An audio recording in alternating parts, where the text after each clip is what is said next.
Weights have been lifted. Sprints have been run. Preparation for today's game is history. It's time to get it done. You're listening on MichiganSportsRadio.com.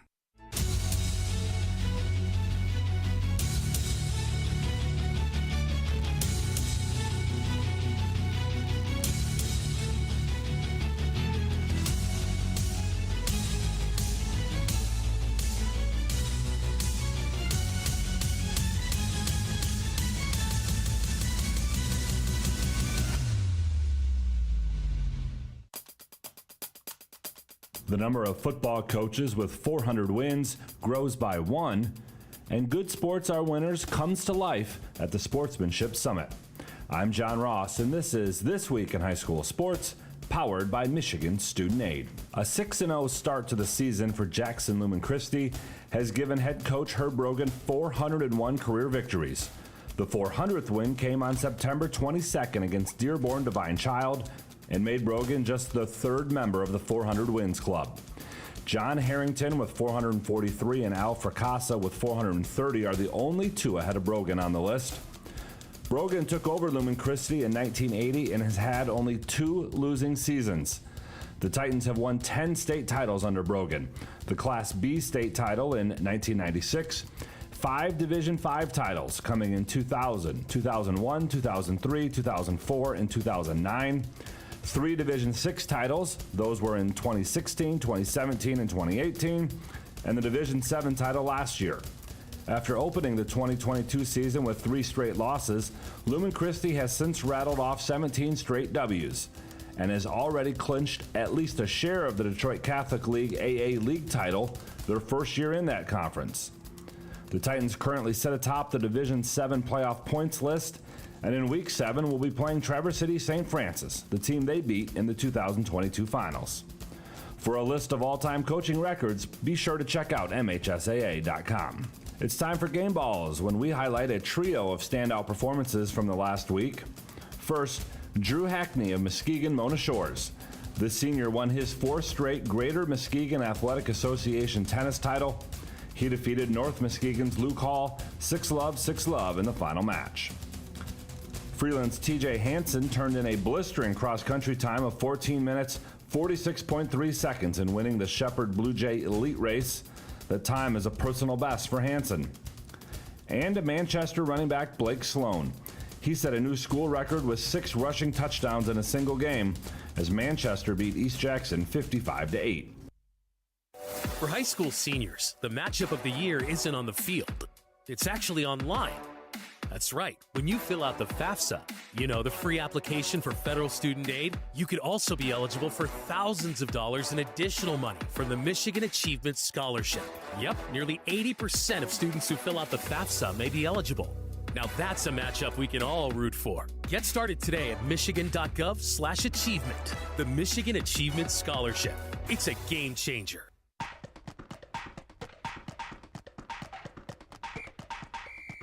Our weekly Be the Referee feature takes a look at the fine art of officiating with registered official Paige Winnie. You're sitting at a volleyball match and hear the parents in the stands yell double or lift. What do those terms mean and why are they yelling them?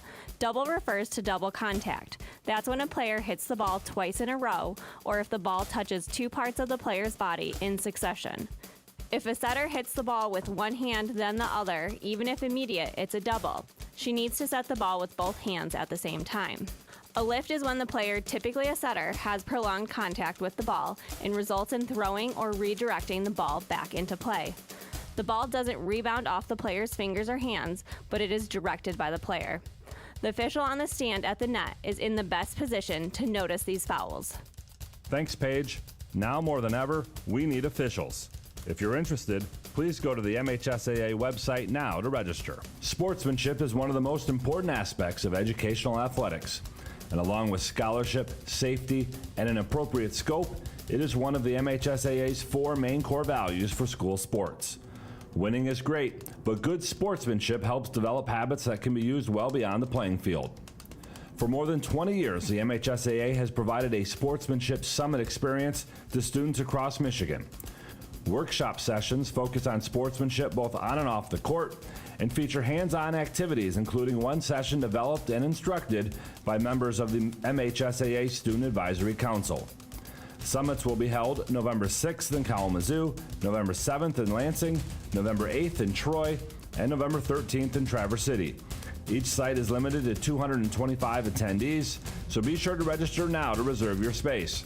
Registration materials and other information can be found online at MHSAA.com. You've been listening to This Week in High School Sports, powered by Michigan Student Aid, a production of the MHSAA Network. Thanks for joining us. I'm John Ross. We'll see you next week.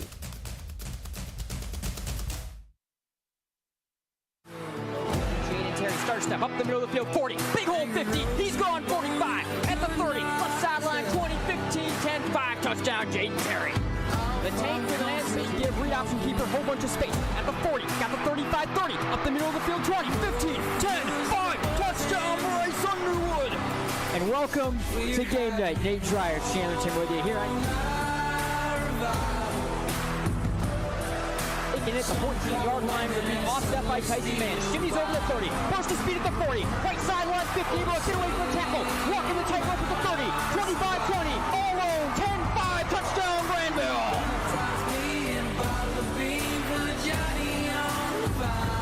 Snap to Underwood from the gun. Fake handoff in the RPO. Thrown left side. Caught Yarbrough. Sidesteps the defender at the 5. Walks in the end zone. Touchdown, Belleville. The Tigers put it away. 34-17. They're going to go back-to-back. Fake handoff, keeper left side over the 45-yard line, outside the number of the 40, 35-30, left sideline 20, 15, 10, 5, touchdown, 7 touchdowns.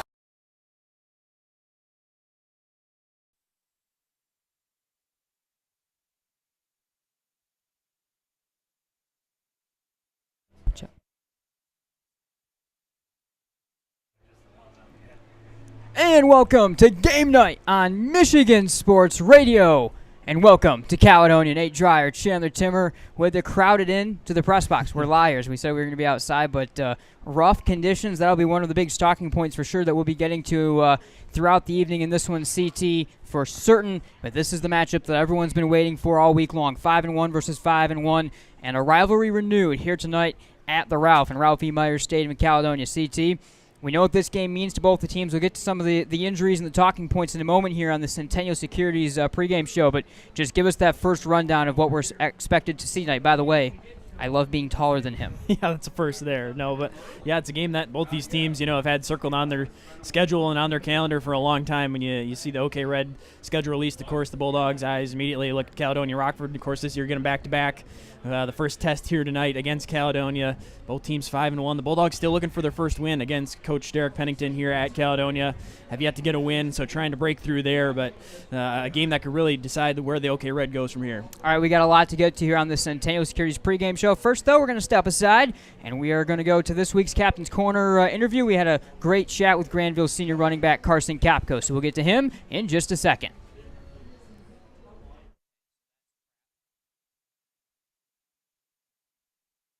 College coaches measure success in championships, and high school coaches measure it in titles. But youth coaches measure success in smiles. At Centennial Securities, we're like the youth coach. Our success is measured by the smiles on the faces of our satisfied clients. If you're a Centennial Securities customer, you know what I mean. If you're not, isn't it about time? Member SIPC and FINRA. And welcome back, everyone, to Game Night and our Captain's Corner segment this week, joined by Grandville senior running back and captain Carson Kapko, coming off a run of big wins here for the Bulldogs, including one on the road over West Ottawa last time out. First off, Carson, thanks for your time tonight. How are you doing? I'm good. How are you? Thanks for having me. Doing well. And again, we thank you for coming on, and this certainly is a big week for you to come on with the opponent coming up at the end of the week, and we'll get to all of that in just a second. But first off, let's take a look back at the last couple weeks, but especially the West Ottawa game. We've seen the offense has been really rolling. I mean, you guys on a whole, as a unit, we've seen things going. They've been offense back and forth led wins. Just kind of give me some of your thoughts on the last couple weeks here in OK Red play, getting these kind of high-flying back and forth wins. Yeah, well, it's kind of the same story as last year where we're getting into shootouts where it's score, score, score, and then our defense is really needing to step up and come with a big stop. And luckily, the last few weeks we've gotten a couple big stops. But with the next 2 weeks coming up, our defense is going to have to be on point. And, I mean, so is our offense, of course. But I'm hoping that, like, especially this week at practice and next week at practice, and especially on Friday, our defense can really dial in, step up, and get some stops. Yeah, absolutely. And let's take a little bit of a look at kind of your role in this offense and your role on this team in a couple different ways. First off, your role as a fullback and as the middle running back out of the T that you play, it's a position that I don't think people really always fully understand the importance, because it may not always be the flashiest position in terms of the amount of touches and so forth that you get, but in terms of a role as a blocker, which we see you laying big blocks all the time, having to run that trap play, having to grind out tough yards. Tell me a little bit of what your mindset is and what playing that fullback, center, running back position in the T offense is. Yeah, so my role this year has been a lot different than it was last year. So last year was more of a big play, running the ball more, and I block it here and there. But especially this year more, I've been mostly just blocking, and I think I've improved a lot on that. And it's not something that I'm upset about. As long as we're getting in the end zone, I'm fine with it, no matter how it happens. So yeah, yeah. We note it during broadcasts a couple times. I mean, I feel like twice a game we'll see you getting outside and laying a big block for Easton or for Jaden or for one of those guys. And it's like, man, I mean, this entire big gain came from, this guy out of the fullback position, which traditionally, like you said, has been kind of that big play, the trap play sort of position. And he's getting out there and he's lead blocking and he's making some things happen. And that turns right in kind of with the way you just, said how easygoing you've been with changing the role and willing to, to adapt your game. Tell me about the role of being a senior and being a leader with a couple young running backs behind you. A couple sophomores playing alongside you last week, the junior and Sadinsky as well. Tell me about kind of that leadership role and some of your perspective of being a senior playing with these younger backs alongside you as well. Yeah, well, so last year we had actually Tyson was the older senior one, who kind of helped be a leader within the group. So I've had to step up this year and kind of fill that role.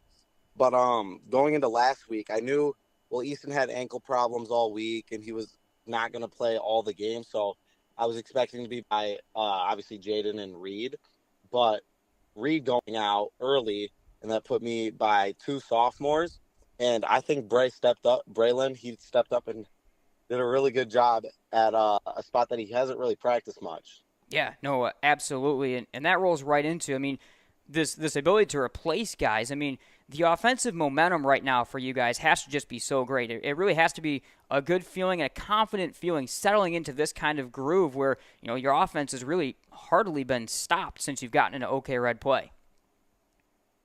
Every game that we've had, our offense has just been rolling every drive over and over.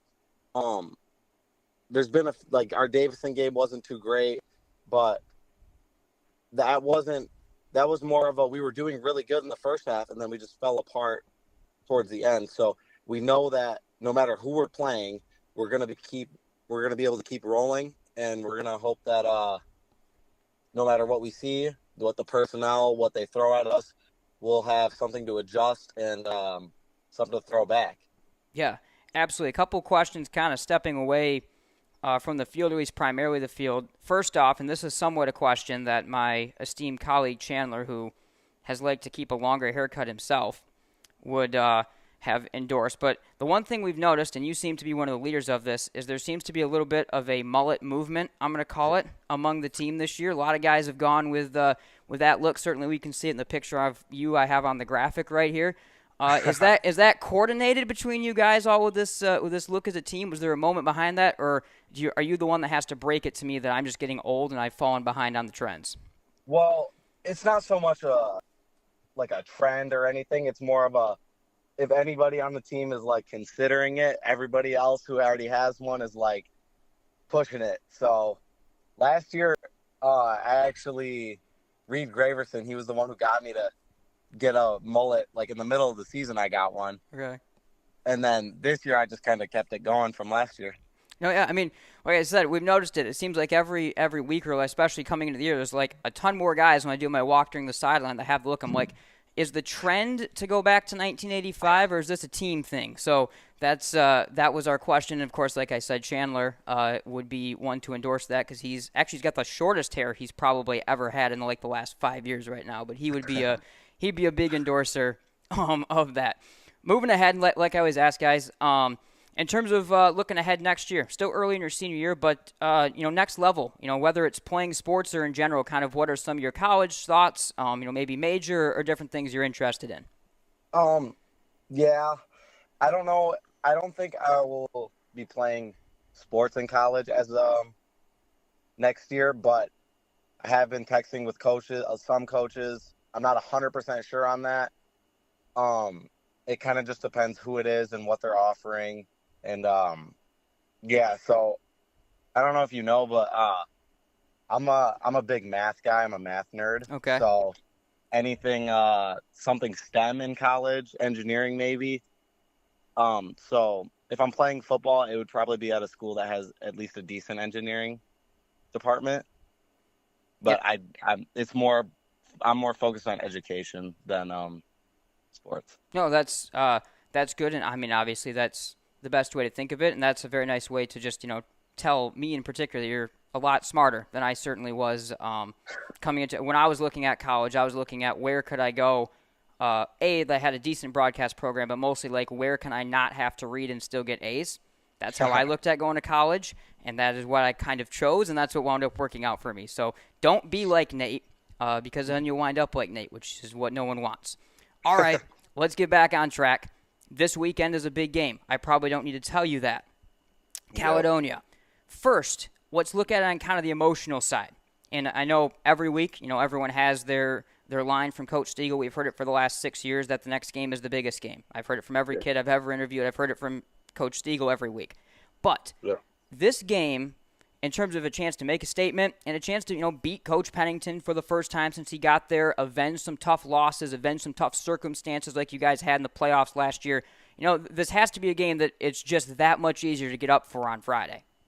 Yeah, I know we're all looking forward to it, all the coaches, all the players, because, I mean, we had 3 total losses last year, and this team gave us 2 of them. Mm-hmm. So we're really excited to get back out there and really, I mean, like you said, just show everybody like it's more of a statement. Yeah, and it rolls right into, you look at it, and I know you obviously won't delve too far into it, but, in terms of either the X's and O's or the big matchups, what are some of the things kind of early in the week where we're doing this interview? This is a Cal team that's, loaded with a lot of talent, a quarterback coming back this year, and Betzer in terms of the other side of the ball you won't be going up against that can move it around in a defense that, they bring back a lot of the defensive line pieces, some of their defensive backfield as well. It's a team that you're pretty, familiar with. What are some of the things you're looking at for a Cal team that has a lot of the same DNA that went to Ford Field last year? Well, yeah, we played them twice last year, so we know kind of what they're scheming and what they're looking for. It's a very talented team coming back, especially their front line and their linebackers coming back. It's really big for us to make sure that we can see what we did well in those 2 games and try to maximize our play calling and our double teams and everything, what we're looking for against them to try to set up something that can just be more successful than we have been that we were in the second game. Yeah, no, for sure. I can't wait to see it. It's going to be a heck of a ball game. It's on the road. Could be some nasty weather too, which of course, the team running the tee, that certainly could wind up helping you guys. Chandler and I will be outside, so we also will be enduring the elements with you guys. So good luck for sure to you guys. And Carson, thank you so much for your time and joining us here tonight. Yeah, thank you for having me. All right, Carson Capco here on Captain's Corner.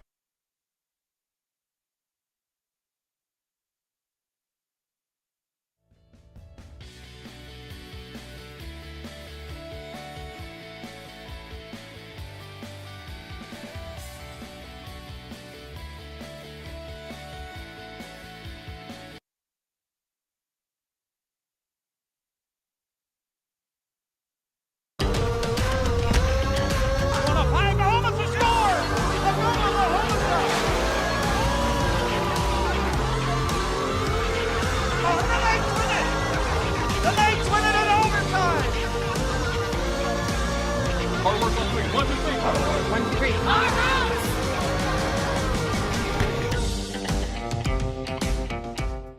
To everyone who loves great food, let us make you a meal the Wisconsin way. We cook each butter burger to order for you and the people you love, so it's the best part of your day. The best. The best. And every creamy scoop of fresh frozen custard, pure happiness. Pure happiness. Pure happiness. Because where Culver's comes from. And the heart of America's Dairyland. Our love. Our love for fresh food is as strong as our love for all of you. From Wisconsin with love. Welcome to Delicious.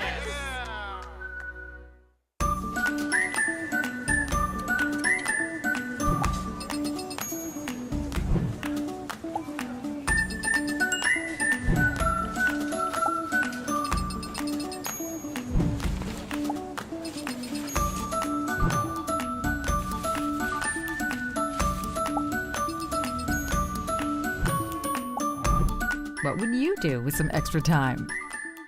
Shop Fastlane today.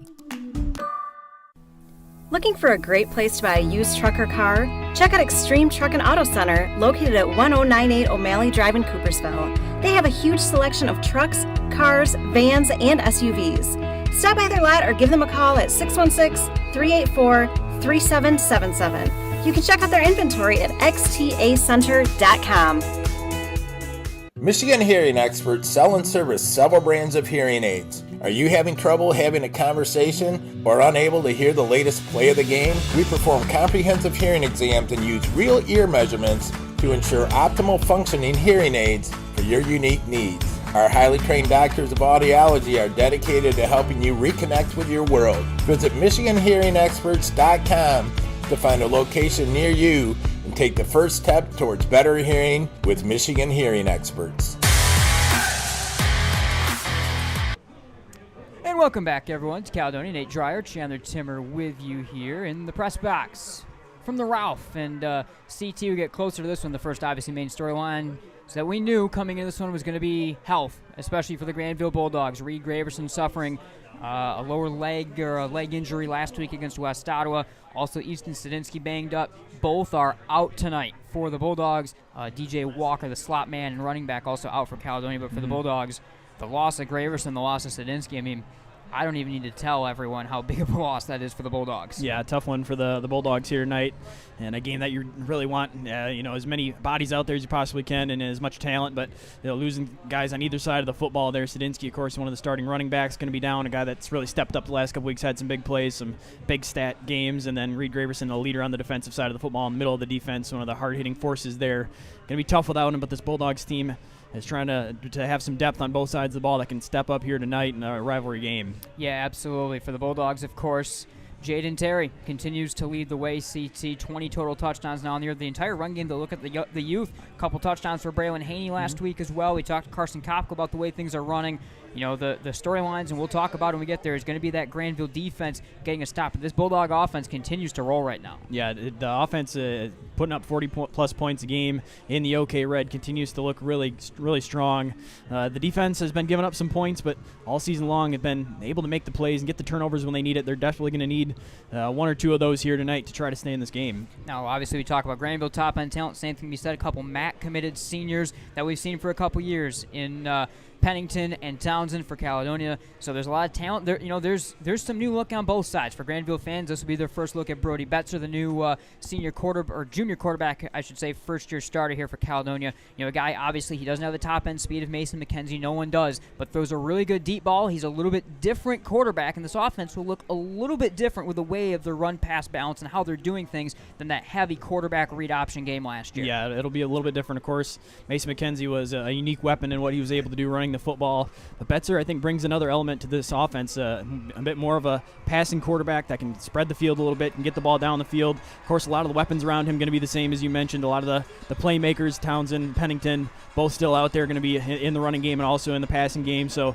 a bit of a different look and a new face leading the offense, but a lot of the same pieces still around. This just still looks so hilarious. But again, we thank Phil and Fred and everyone at Caledonia for helping get us fit in and get a solution, because we tried the outdoor thing, and it's it was raining hard. Now things have actually cleared up a little bit. And it'll be on and off throughout the rest of the night. It was a little risky with some of the equipment. So thanks to them for being able to get us inside and in the nice and dry and warm here tonight. All right, that'll do it for our Centennial Securities pregame show. National Anthem on deck, and we will be right back here from Caledonia.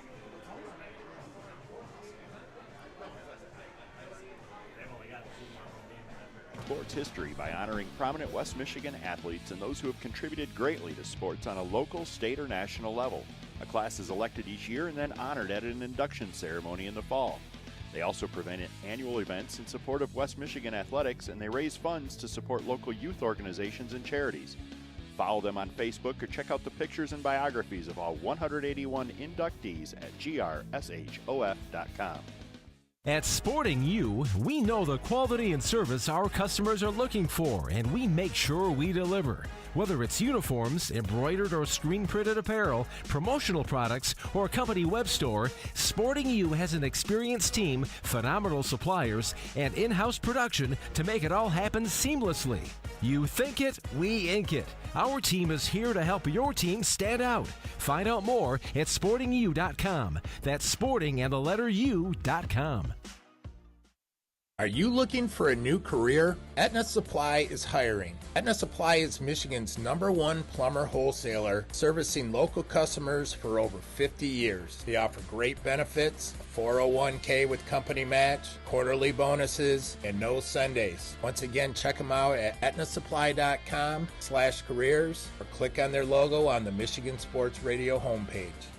Cornerstone University. The professors are very open to helping whenever they can. Academic excellence, character-driven athletics, Christ-centered community involvement. Cornerstone has been a great opportunity for me to grow as a leader, just being able to approach people and be warm and welcoming and hospitable. Experience it for yourself. Attend a Golden Eagle Day at Cornerstone for a taste of campus life and the chance to meet faculty and staff. To arrange a visit for your high school junior or senior, go to cornerstone.edu.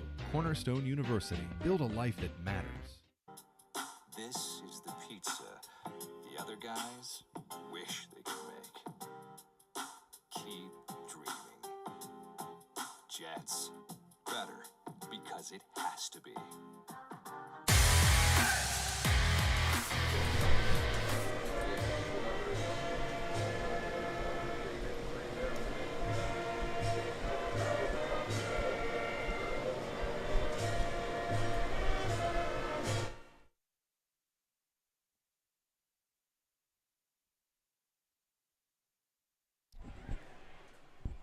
All right, thanks to the Caledonia Marching Band for their rendition of the National Anthem. We are about ready to rock and roll here tonight on Game Night. Nate Dreyer, Chandler Tim with you here. Game Night in Michigan Sports Radio. It's 5-1 versus 5-1 in a big clash. Around the top of the OK Red, Grandville, Rockford come in tied, unbeaten in the red. Caledonia's lone loss within the season and the conference play coming to Rockford a couple of weeks back. Coin toss, by the way, Caledonia won it, deferred the option in the second half. They will meet with the captains soon here at center field. Tonight's head coaches are Eric Stiegel in his 10th season for the Grandville Bulldogs and Derek Pennington in his 3rd season for Caledonia. That's tonight's coaches presented by Sporting U. Sporting U, you think it, we ink it. We have what you need to look your best. Check them out at sportingu.com. Also, this week's Family Fare tailgate special is fresh, all natural, boneless beef tenderloin for only $9.99 a pound. Check out all the great specials at shopfamilyfare.com. And thanks to the to Centennial Securities, along with Farmers Insurance, for their presenting sponsorship of Game Night on Michigan Sports Radio. Throughout the night, we will be looking for this evening's awards, including the Farmers Insurance Play of the Game, the Centennial Securities Winning Game Plan Play Call of the Game, the Rainbow Grill Player of the Game, and the Car Center Hit of the Game. Caledonia in the home alternate grays, numbers in purple, trimmed in white, helmets a matte purple with a gold and white stripe down the center. Grandville in the traveling all white uniforms, numbers in maroon, helmets in maroon with a trio of white stripes down the center.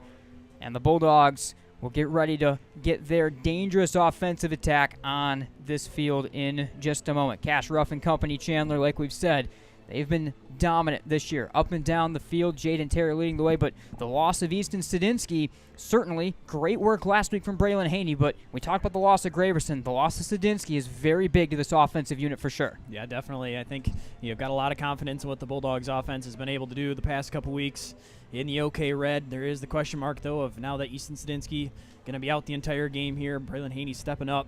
See what he's able to do in a full game as he had a game plan and practice all week long, kind of knowing what this role was going to be. And now, of course, in a big game, going to be asked to step up. Is you're really going to need production from all three running backs in the backfield.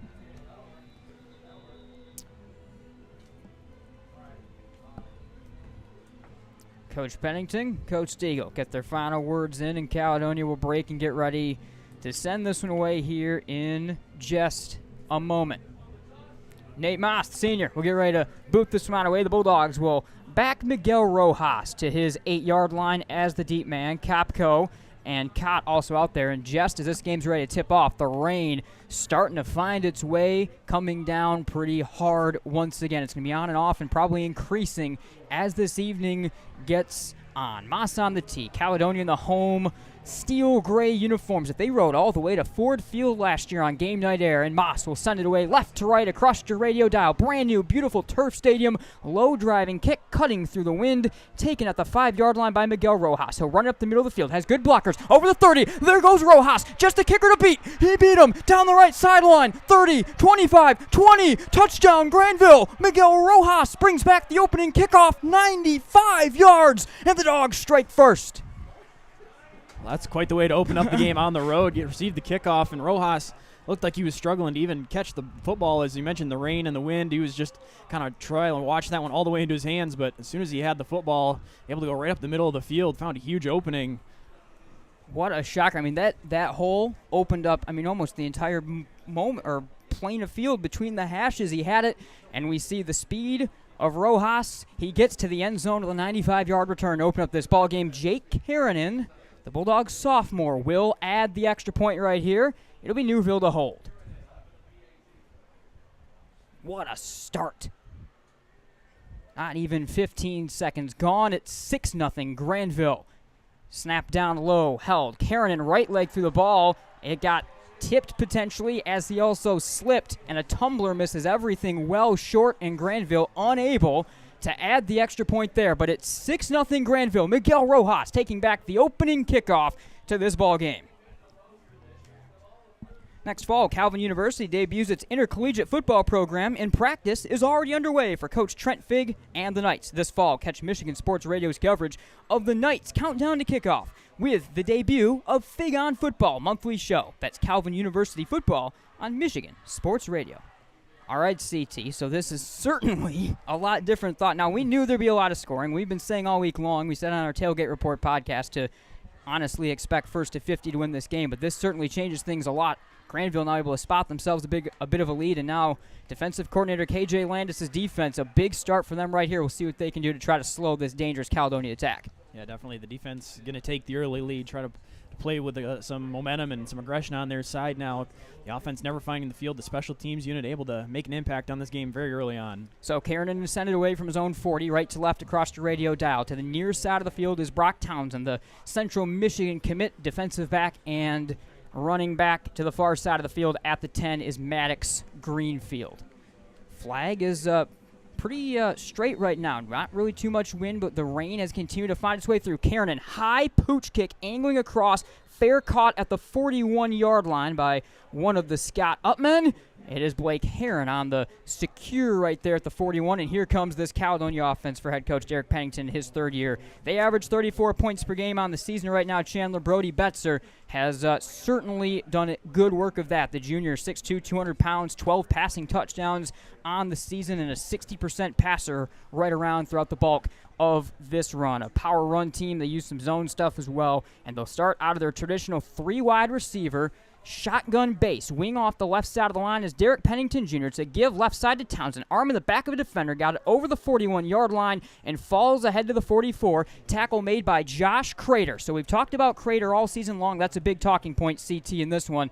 As Crater, the sophomore, the JV quarterback, he's been playing fifth quarter rule minutes with the injury that the Bulldogs suffered to Reed Graverson. He is up and a part of this unit. Will be playing the entire game on the outside of the defense. Yeah, definitely looks like Crater going to have an expanded role now. Going to see that starting opportunity out there and right away making a play and a tackle in the run game. 2nd and 7 here from the 42-yard line. Snap to Betzer. Give up the middle to a driving Townsend. He's got the 48-yard line. It'll be a 3rd down and 2 as Kubzak makes the tackle in the middle of the Grandville defense. Wide receiver starting, Lincoln Senti, the freshman standout, one of a couple freshmen that start for this Caledonia team on either side of the ball. Parker Little, the junior, and Maddox Greenfield, the senior, who we saw with some great play last year in the secondary on the near state title run for this Caledonia Fighting Scots team. It'll be 3rd down and 3 officially from their own 48-yard line. Back to the 3 wide receiver set. Grandville brings 4 down linemen right here as the snap is at the chest of Betzer. Fake handoff. He'll run it. He's got the 1st down in space to the right. Betzer to the 40-yard line. Cutting it up at the 35, over the 30, and tackled from behind to the 29-yard line by Ethan Newville. Big space for Betzer on that read option keep, and he'll take it all the way into Grandville territory, a play that we've seen Cal use to quite success against the Bulldogs in the past. Yeah, not Mason McKenzie back there, but Betzer still effective with his legs, keeping it on the read option, finds some space over the right side, easily picks up the 1st down and plenty more now. We're across midfield and just outside the red zone. 10.5 to go. Caledonia up to the Grandville 28-yard line. 6-0 Grandville after Miguel Rojas brought back the opening kickoff. 3 wide receiver set from the shotgun. Offset tailback. It's Townsend to the left hip of Betzer. He'll give it to him. Townsend right side. Got just shy of the 25-yard line where he's wrapped up at the 26 by a charging sophomore, Garrett Naraki. And you think about guys that have to really step up tonight. The role of Naraki and Haney, what's going to be more of a nickel-type package for Grandville with Crater coming in. Those 2 sophomores are going to have to grow up really quick at the Grandville linebacking core. Caledonia breaks it out quickly. 9:47 to go. 2nd and 8 from the 26-yard line. 3 wide set once again. Tailback Townsend on the right hip, and he'll take it right up the middle. But whistles are down before the play. It is going to be a false start that the Bulldogs shifting front line is able to force, and it'll turn it into 2nd and long right here for the Scots. 9:39 to go, and a perfect time to take our first look at Chandler's chalkboard in this one. Caledonia's 3-star mac and cheese. CT, we've seen Townsend, we've seen Pennington. These 2 are very, very special, and for kind of various reasons, but they do a little bit of everything. Yeah, they sure do. 2 guys that now have been stars here for quite a while for the Scots. Townsend, an electric running back, guy that can really affect the run game, also gets involved in the screen and passing game. Just a playmaker, of course, going on to the next level. Derek Pennington doesn't see the football as much, but they still like to get him involved and is a tremendous lead blocker, physical player on the defensive side as well. Scott spread him 5 wide. Low snap to Betzer. Settle down. Fires deep right side. Looking for Greenfield. Tries to make a one-handed snag at the 1-yard line. Unable to hang on as he got a little bit of separation from Crater. It'll be 3rd down and 13 from the Grandville 31-yard line. The Bulldog defense with a chance right here at 3rd down to stand tall. We'll see, though, if it's 4-down territory or what this Caledonia team is able to do. Senior kicker Nate Moss, they think he's good back to 35 or maybe 40 yards, if you're wondering some of what his leg may look like. Scots break it out. Steel gray home uniforms. 3rd and 13. 9:17 to go in the first. Grandville brought back the opening kickoff at 6-0. 3 receiver set. Snap to Betzer. Roll. Straight drop to pass. Throws on a screen. Caught Pennington at the 30-yard line. He's got it over the 25, and he's pushed out of bounds back around the original line of scrimmage. They'll give him even actually a little bit beyond that. The mark out of bounds is going to be the 23-yard line. So 4th down and short. Caledonia offense staying out there. 4th and medium. Caledonia offense staying out there, CT. Yeah, on 3rd down, drawing up a screen pass to Pennington. They make it look like everyone's going left and then throw it back across the field to Pennington on the right side, able to pick up enough yardage to feel comfortable going for it here on 4th down. It is 4th and 5. 3 wide receiver set. Pennington off the right side of the line. Delayed give. Ball on the ground. Landed on by Betzer. He's well behind the line to gain. A turnover on downs, and Grandville football slipped out on the exchange on this rainy night. And Grandville's much talked about defense comes up with a stop on their first defensive possession. 9:08 to go. 6-0 Bulldogs. Yeah, taking advantage of a mishandled snap in football there, but setting themselves up in a good position on 3rd down. Able to make it a 4th and medium yet, and wrap up Pennington, and then force the offensive trap to make a play in 3rd and medium, and then taking advantage. Bulldogs out of the tee. Cash Ruff and company getting ready to go to work. 2 tight end tee. Caledonia brings 5 on the front line. Turn from Ruff. Give to Braylon Haney. Right away, the sophomore gets it. He'll get as far as the line of scrimmage and fall forward for maybe one more, but that's the next talking point, Grandville, or Chandler, in this game for Grandville. Terrific play from the sophomores. We go back to Chandler's chalkboard. We know about Jaden Terry. We don't really need to talk about him, but Braylon Haney, so good in injury relief last week for Sadinsky. Yeah, coming into a game not expected to play a whole lot, and then scoring a couple touchdowns. Of course, going to play a huge role here tonight, even more so.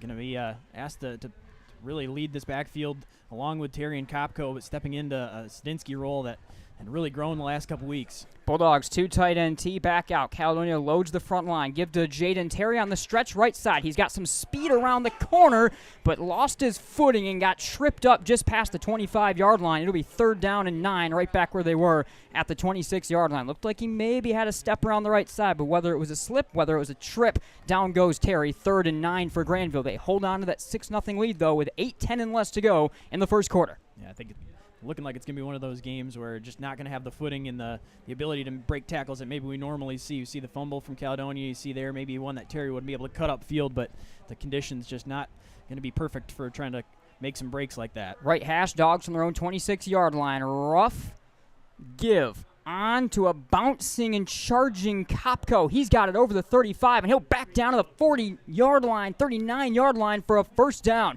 Great misdirection play, and Kopko bottles his way ahead to just shy of the 40-yard line to move the chains and then some. There's the MGN bump. Talked to Kopko this week, and a very good first touch from him. Yeah, and 3rd and long, going to Kopko, able to bounce around the middle of that defense. Still both hands on the football, able to pick up the first down for the Bulldogs. 7.5 to go. Grandville 6-0. Under center, Cash Ruff. Turn, delayed give, straight up on the Kopko. He's swarmed in the backfield with nowhere to go. Derek Pennington and the entire front line of the defense were right around in on him. It'll be a loss of a yard or so, even right here, as that was a blown-up play up the gut on the dive to Carson Kopko. Yeah, I saw that on 3rd down, picked up, and then going right back to it. That time the Scots interior defense not fooled, able to collapse, not let Kopko bounce free, and wrapped him up right at the line. It will be 2nd and 11 or so. Actually, they'll put it back in the line of scrimmage. 2nd and 10 right here from the 39-yard line for the Bulldogs. In between the hashes, 2 tight end T. Caledonia brings 5 on the front line, 1 high safety here. Snap to Ruff, give to Terry. Stretch play, right side. Good blocking, cuts it outside the numbers at the 45. Racing and diving for the first down marker at the 49. He'll be 1 yard short, 3rd and 1. Good speedy run to the outside by Tank Terry. Yeah, that time Terry able to get off the right tackle there and turn that one upfield. Got along the sideline. Got very close to the first down. Looks like going to be a yard short initially, but able to get close to the sideline, turn that one upfield much more. You know how glad I am, Chandler, to be back to doing radio. Not trying to run a camera through all this tonight as well. 6.5 to go in the first quarter. 6-0 Grandville. A kickoff return from Miguel Rojas to open the ball game. Turn from Ruff. Give to Haney. Up the middle. Has the first and follows blockers over the 50. Down to the 48-yard line into enemy territory. Jackson Engelberg on the inside of the defense. The big 6'2", 265 senior defensive tackle, defensive end on the stop right here. And the Bulldogs will get the Cal 47-yard line on the official mark. 6:15 and less to go. Dogs offense continues to matriculate slowly on forward. Control the ball and also control the scoreboard right now. Coach Steele could not ask for a better start, especially getting that stop. That is so huge defensively, just momentum-wise for this unit. Under center, Cash Ruff, the big 6'4 senior quarterback, 6'2 senior quarterback. Ball on the turf on that exchange. On the snap, Ruff able to fall on it back to the 49-yard line for a loss of 2. So now both quarterbacks have had some issues handling the football on this slippery night. And again, we can tell you, we tried to set up outside first tonight with all the rain until we had to move inside. It is very, very wet, very slippery, and this surface is just absolutely soaked, everything soaked tonight. Yeah, it sure has. It's been one of those nights where you just really can't take anything for granted there. Even a simple snap there. Ruff got the football, and as he's trying to turn into the backfield, just you lose the grip on the football, and it hits the ground. Able to jump back on it, fortunate for the Bulldogs, but ball security going to be huge tonight for both teams. Of course, Cash breaking his hand on the first snap against Caledonia in the playoff game and the issues that came from that. He'll go back under center, 2 tight end T, 2nd and 12 from the 49. Give to Jaden Terry over the right side. Following blockers, including Connolly, past the 45, down to the 44-yard line. See Sully and others standing over top of him at the end of that play. So Terry able to bring it to a little bit more of a 3rd and medium. The mark is actually going to be at the 45-yard line despite falling ahead, so it'll be 3rd and 8 right here. 4:49 and less to go first quarter. 6-0 Grandville, but the Bulldogs are backed up to a 3rd and 8 here just in the Caledonia territory. Certainly 4-down territory the way the Bulldogs play. 2 tight end T. Ruff quickly under center. 5 on the front line defensively. Down lineman for Caledonia. Ruff give to Terry. Hand in the back of a blocker. Penalty marker down. False start against Grandville. And 3rd and 8 going to get backed up even more to nearly 3rd and 15. And that one's going to hurt. 3rd and 8, you had a situation there. You could pick up 3-4 yards and still feel pretty good going for it. You could run the football. Again, back-to-back downs. Now behind the chains on 3rd and long. We'll see what they're going to dial up. It's maybe a situation you'd see the play-action game, but with the conditions the way they are, you might be hesitant to do that. So we'll see what Coach Stiegel comes up with offensively. Ruff in from the sideline with the call. The big lanky senior Davenport offer as an athlete already on the table, and he has certainly earned that from the 50-yard line. 3rd and 13 here for the Bulldogs. Right from midfield on the Caledonia Fighting Scot logo. Ruff going into the hard count, trying to get the inside of the Cal defensive line to jump offside. Now looks back to the sideline, the new call. Ruff give to Terry on the stretch right side. Has blockers, angling down the right side. Burst of speed around the first down marker. Squirts out on the other side of it. He'll be just a yard short. He stepped out a yard short to the mark to the 39-yard line. But what a speedy run right there from Jaden Terry outside the right numbers. Yeah, hit the hole very quickly that time. Knew he had to get upfield right away as soon as he saw the opening. Able to pick up a lot of that yardage now. Makes this a much easier call. Can have the entire playbook on 4th down. Yeah, from the mark, the 39, it'll be 4th and 2 for Grandville. Under 4 minutes to go. Clock stopped. 6-0 Grandville in the first quarter. Rain coming down at the Ralph here tonight.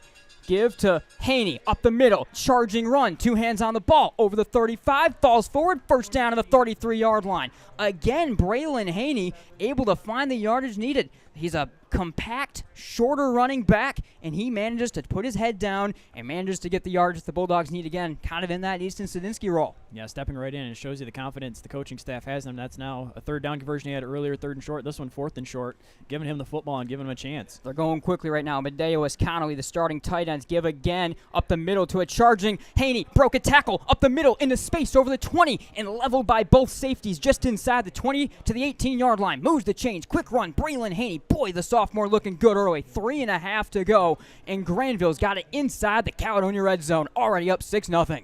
Yeah, biggest run of the night for the Bulldogs.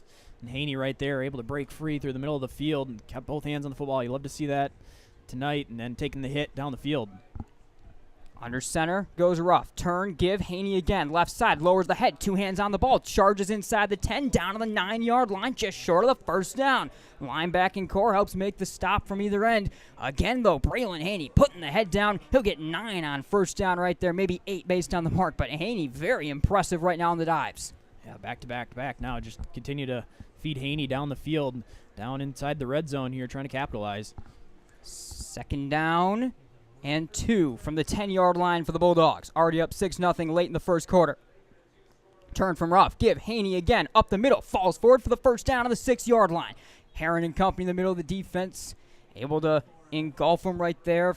Ian Fedowa, the big senior, made the initial contact. 2.5 to go. Braylon Haney running strong for the Bulldogs. I'm very glad that he was on that graphic we just put up because he has been very, very impressive. And if he keeps running this way, Coach Stiegel's got one more real weapon to think about in his backfield. Yeah, definitely the way he's stepping in and now leading the carries for the Bulldogs early on.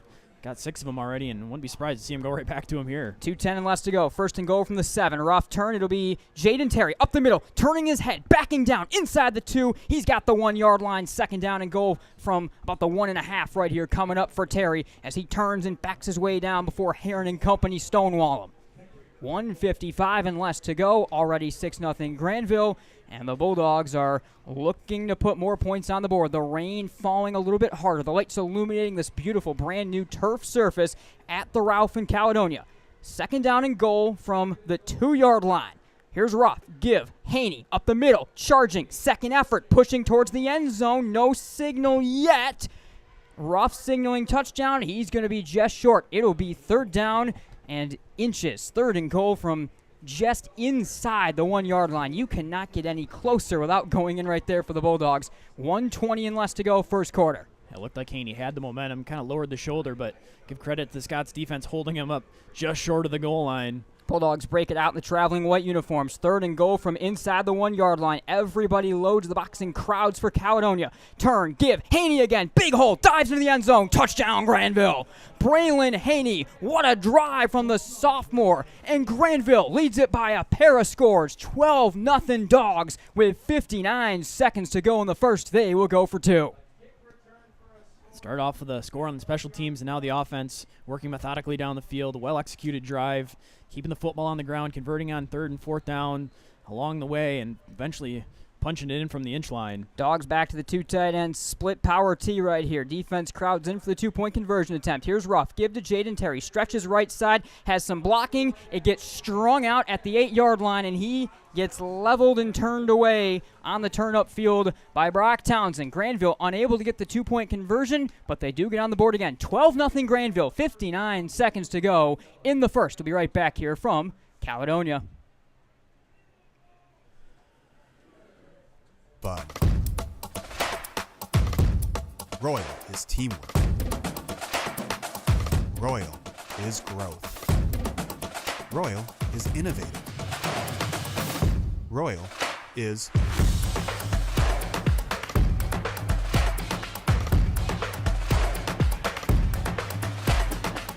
we are Royal.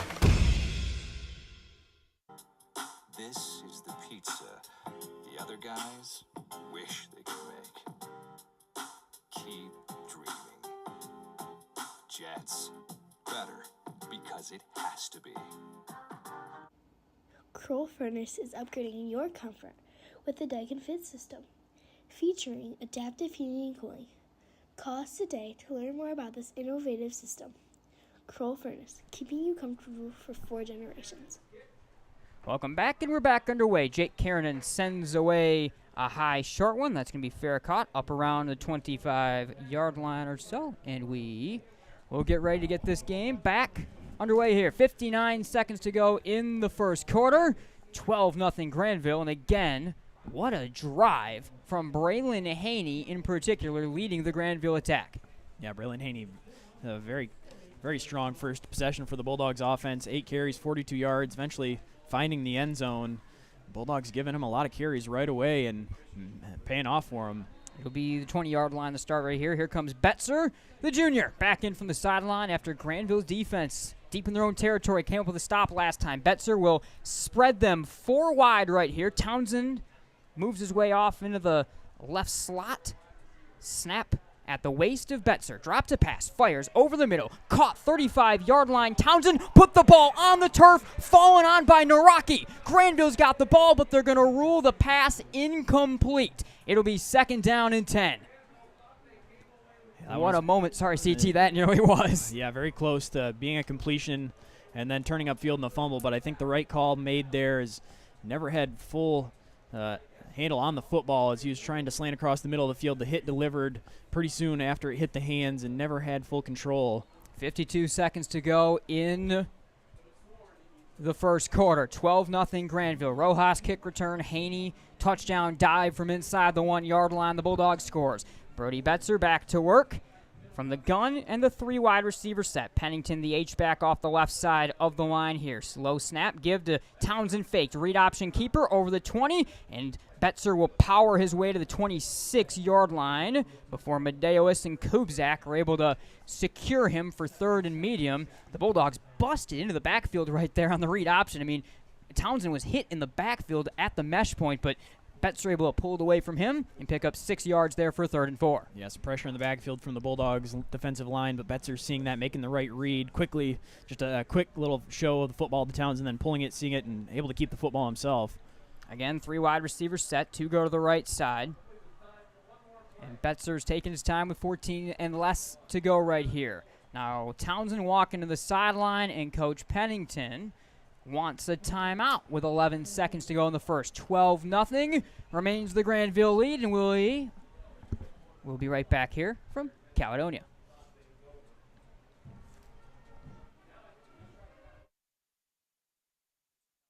If not, this may be a good time to think this through. If you're really good at writing, then why use the phone? If you're great on the phone, why use email? If you have exceptional human relation skills, why sit back and let others lead? I'm Randy Hansen, president of Centennial Securities Company. Playing to our strengths is something we do very well at Centennial. And if you're already a customer, you know what I mean. If not, isn't it about time? Member SIPC and FINRA.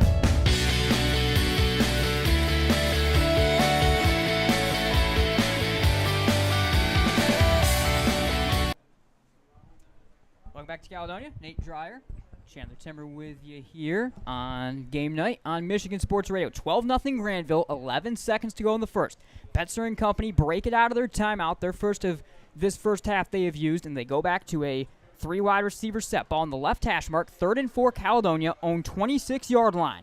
Rain coming down hard. Snap to Betzer, give to Townsend over the left side of the line. Breaking couple tackles, racing past the first down marker. He's got the 35-yard line. He looked nearly hemmed in trying to turn the corner, but a quick jump cut or two moves the chains and ends the first quarter. 12-0. A great start for Coach Stiegel's Bulldogs. Caledonia, though, with the ball driving and looking to see if they can answer back. We will be right back here from Caledonia.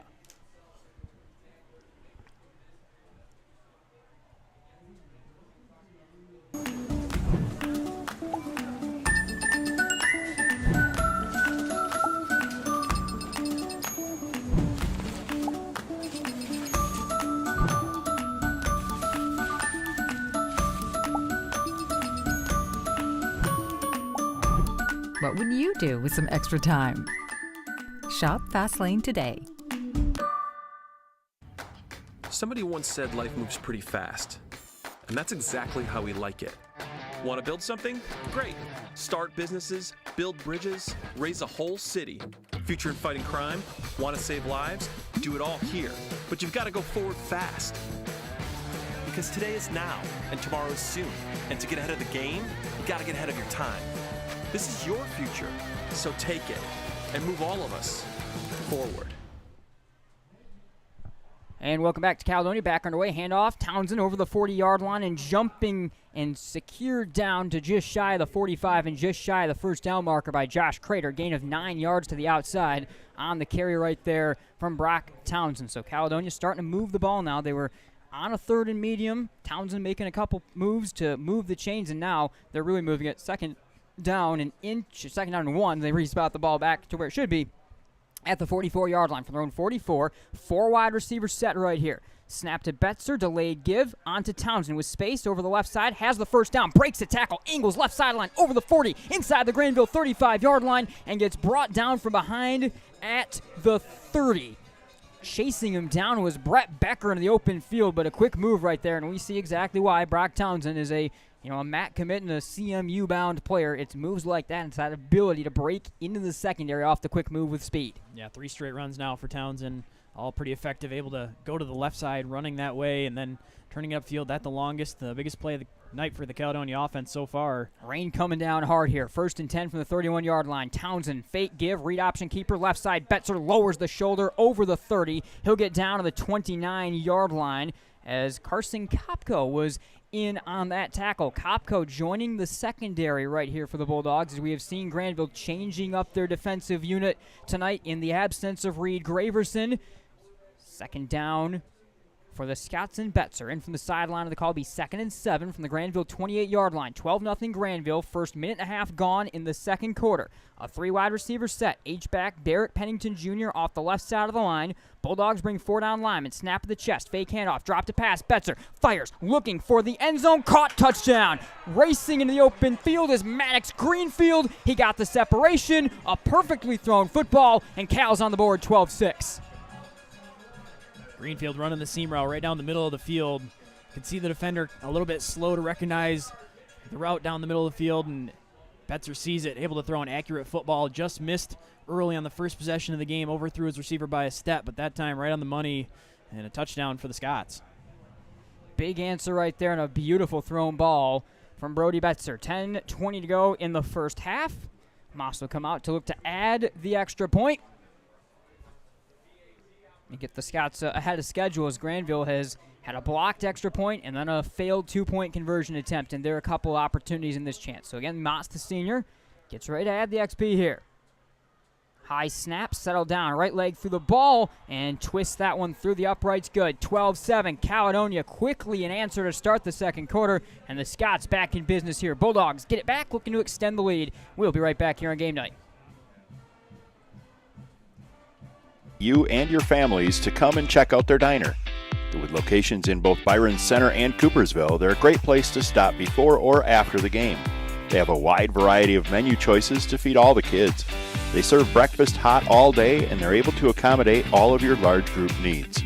Their full menu is available for takeout orders, and they have online ordering at 76truckstopdiner.com. Founded in 1969, J&H Family Stores has grown from a single tank truck to over 50 convenience store locations in West Michigan. Our locations offer a variety of fuel options ranging from Exxon, Mobil, Marathon, and Citgo. At many of our stores, you'll also be pleased to find a Tim Hortons or Subway. Find the location near you by visiting myjhfamilystores.com. There's one in your neighborhood. High kickoff over the head of Miguel Rojas. We're back here. Radio coverage, of course, here tonight for game night on Michigan Sports Radio at Caledonia. So streaming rules, not allowed to do video this evening. So back to our as advertised enhanced radio coverage. And we again thank everyone for tuning in to that this evening based on what, again, we're able to do and able to provide for everyone here this evening. 10:20 to go, 12-7, the Grandville lead. They start from their own 20-yard line right here. Ruff under center, Medeowis to the left, and Connolly to the right, the tight end unit. Turn and a give to Braylon Haney over left guard, gets popped right after he crossed the line of scrimmage and falls ahead to about the 22-yard line for a gain of 2 on that carry. So Braylon Haney carried the mail last drive, and Coach Steve goes right back to him for a gain of 2 on first down. I'm sure the Bulldogs looking for another long drive down the field after they were able to execute multiple plays, pretty methodically work their way all the way down. Once again now, after your defense gives up a score, looking to keep possession of the football, pick up some yardage along the way, of course, but trying to eat up as much of this clock as they can. Granville leading 12-7 from their own 22-yard line. Rough turn, give to Jaden Terry on the right side. Some blockers, got it turning up to the 25-yard line and gets gang tackled by a quartet of Scots, including Heron on the outside right there. So Terry able to get the 25 to the 26, even make a yard line. Third down and medium right here. Rain coming down hard right now, as hard as it really has almost all night long in Caledonia on this cool evening. It's 3rd and 4 for Grandville from their own 26-yard line. 9:18 and less to go. The Bulldogs run it up to the line of scrimmage here in the second quarter, leading by a score. Ruff under center, 2 tight end T. Cal brings 5 down linemen. Give to Haney up the middle, bottled up, charging forward. He will not have enough. Shy of the 28-yard line. It'll be 4th and 2. It's decision time right here. Maddox Greenfield turning back to the sideline with both arms up. I think Coach Stiegel's leaving the offense out right here for a 4th and 2 play from the 28-yard line. They have to get the 30. 8:47 to go. 12-7 Grandville. The Dogs break it out right here. They're going to go for it on 4th and 2 from their own 28. Rough turn. Give Terry up the middle. Bottled up. Broke a tackle. Spinning. He's got the first down to the 33-yard line. A big carry from Terry, spinning past the line of scrimmage, and Tank moving the chains. 8.5 to go in the first quarter. First half, I should say, 12-7 Grandville.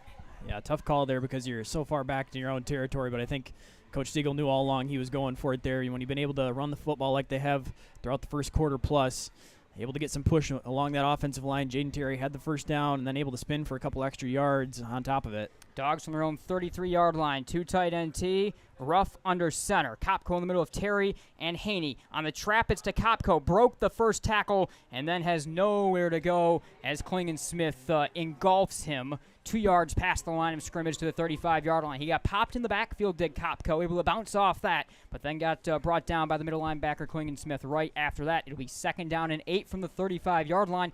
Quickly Ruff in from the sideline. Granville's offense working with a bit of pace compared to what we would maybe expect them to tonight, Chandler.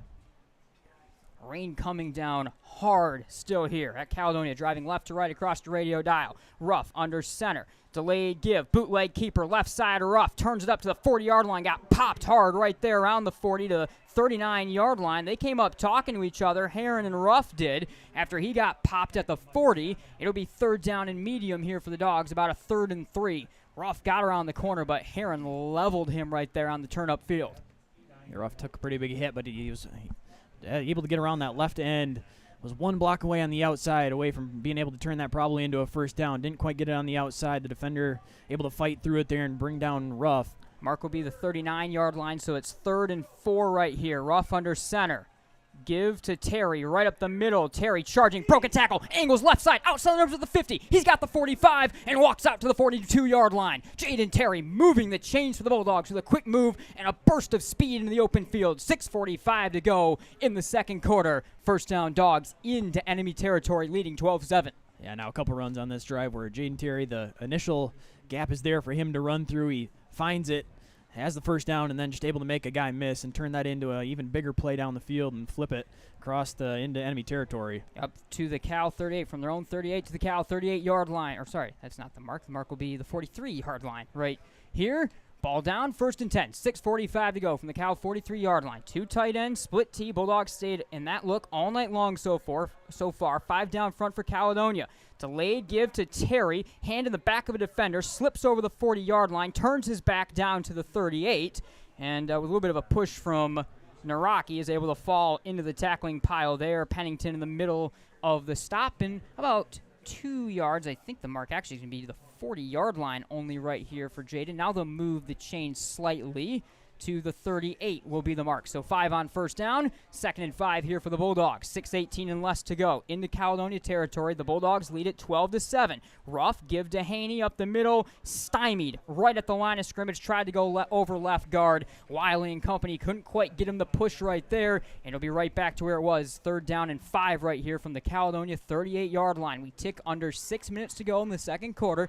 12-7 Grandville. Again, Jackson, Wiley, DeHaan, Becker, and Weiss across that front line, along with Medeiros, Naraki, Connolly. We've seen all of them in at tight end as well. Among the best offensive lines that Coach Stiegel really has had in his 10-year tenure here with the Bulldogs. 2 tight end T, 3rd and 5 for Grandville from the Caledonia 38-yard line. Ruff give to Terry, stretch play right side, nowhere to go. A trio of Scots sling him down at the 40-yard line. It was the junior Reed Vogler. First down the contact, a loss of a yard, forward progress back to the 39. It'll be 4th down and 6 right here for the Bulldogs. They will go for it, but they kind of are in no man's land with the way this offense operates, especially in the rain tonight. Yeah, and a pretty good situation on 3rd down that if they'd picked up a yard or two even, you're going for it. And, of course, now in 4th down on your own side of the field, and they've got a chance here, even though it's 4th and longer than they probably like, still going to go for it. But that tackle in the backfield going to set the offense back a little bit. Naraki comes in for Connolly right here. Medeiros stays out there. They motion Haney to the right slot. 4th down and 6, and a timeout from Coach Pennington. And the Caledonia sideline. 4:53 to go in the second quarter. 12-7. The Grandville advantage right now will welcome you back inside the Ralph. And, of course, again, thank you to Centennial Securities and Farmers Insurance for their presenting sponsorship of Game Night on Michigan Sports Radio. All right, 4th and 6 right here. Grandville showing their hand a little bit with Haney being motioned out in the slot. And this is where this offense, this is where Sadinsky is his loss is felt the most because of the role he has in the pass game.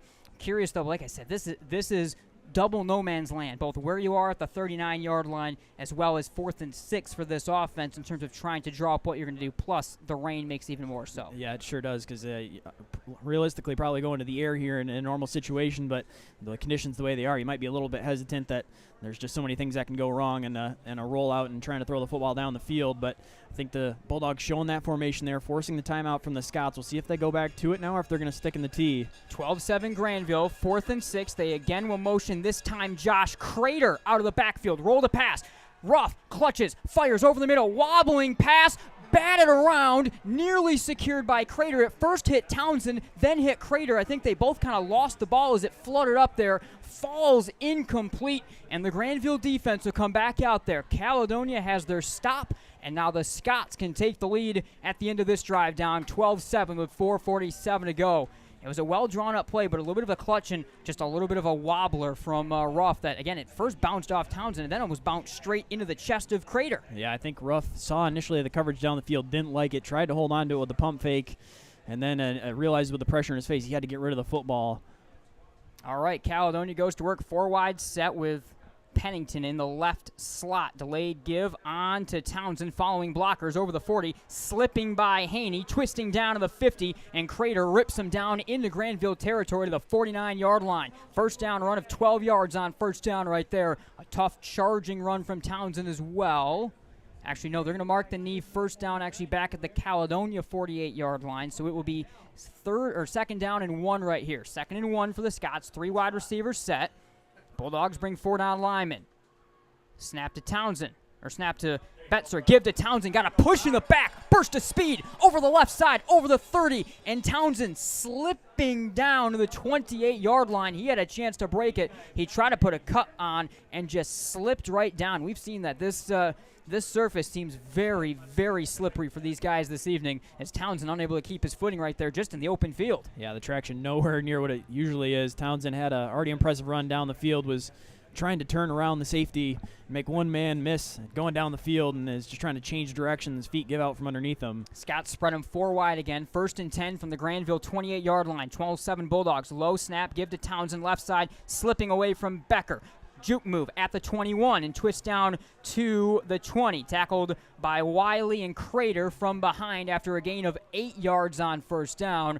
Right now, Grandville's defense, they had the stop on the first drive, really struggling right now to stop the Caledonia rushing attack in Townsend. Yeah, starting to see some missed tackles too. Part of that is Townsend making guys miss, but also defense struggling to wrap up Townsend, bring him to the ground. Haven't seen some arm tackles along the sidelines. Betzer in from the sideline. The junior breaks him quickly. 2nd down and 2 from the Grandville 20. 12-7 the Grandville lead. 3:15 to go in the second quarter. Bulldogs bring 4 down linemen. Snap to Betzer. Give up the middle. Townsend nowhere to go. Stopped the line of scrimmage by Stephen Jackson right where he started. It'll be 3rd down and 2. Jackson got an offer from Calvin in the last couple weeks, by the way.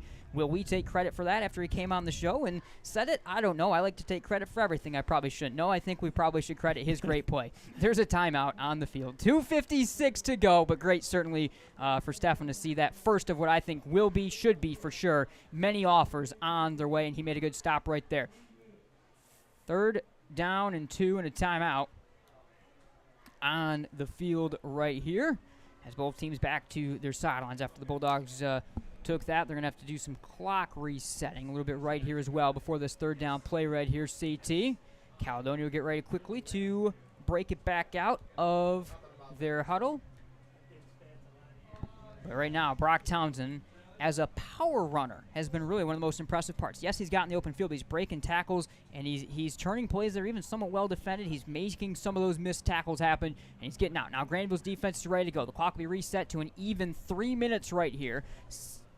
3rd and 2 coming up from the Grandville 20-yard line. Scots go 4 wide. Pennington is in the left slot. Tailback is Townsend. Snap high at the helmet of Betzer. Fake handoff. He'll take it up the middle. Shut down. Carson Kopko came in as a second wave of tackling right at the 20-yard line to level the junior quarterback. It's 4th down right here. The Scots back to the sideline. They will go for it. Grandville will call a timeout, though, first. 2:48 to go in the second quarter. 4th and 2.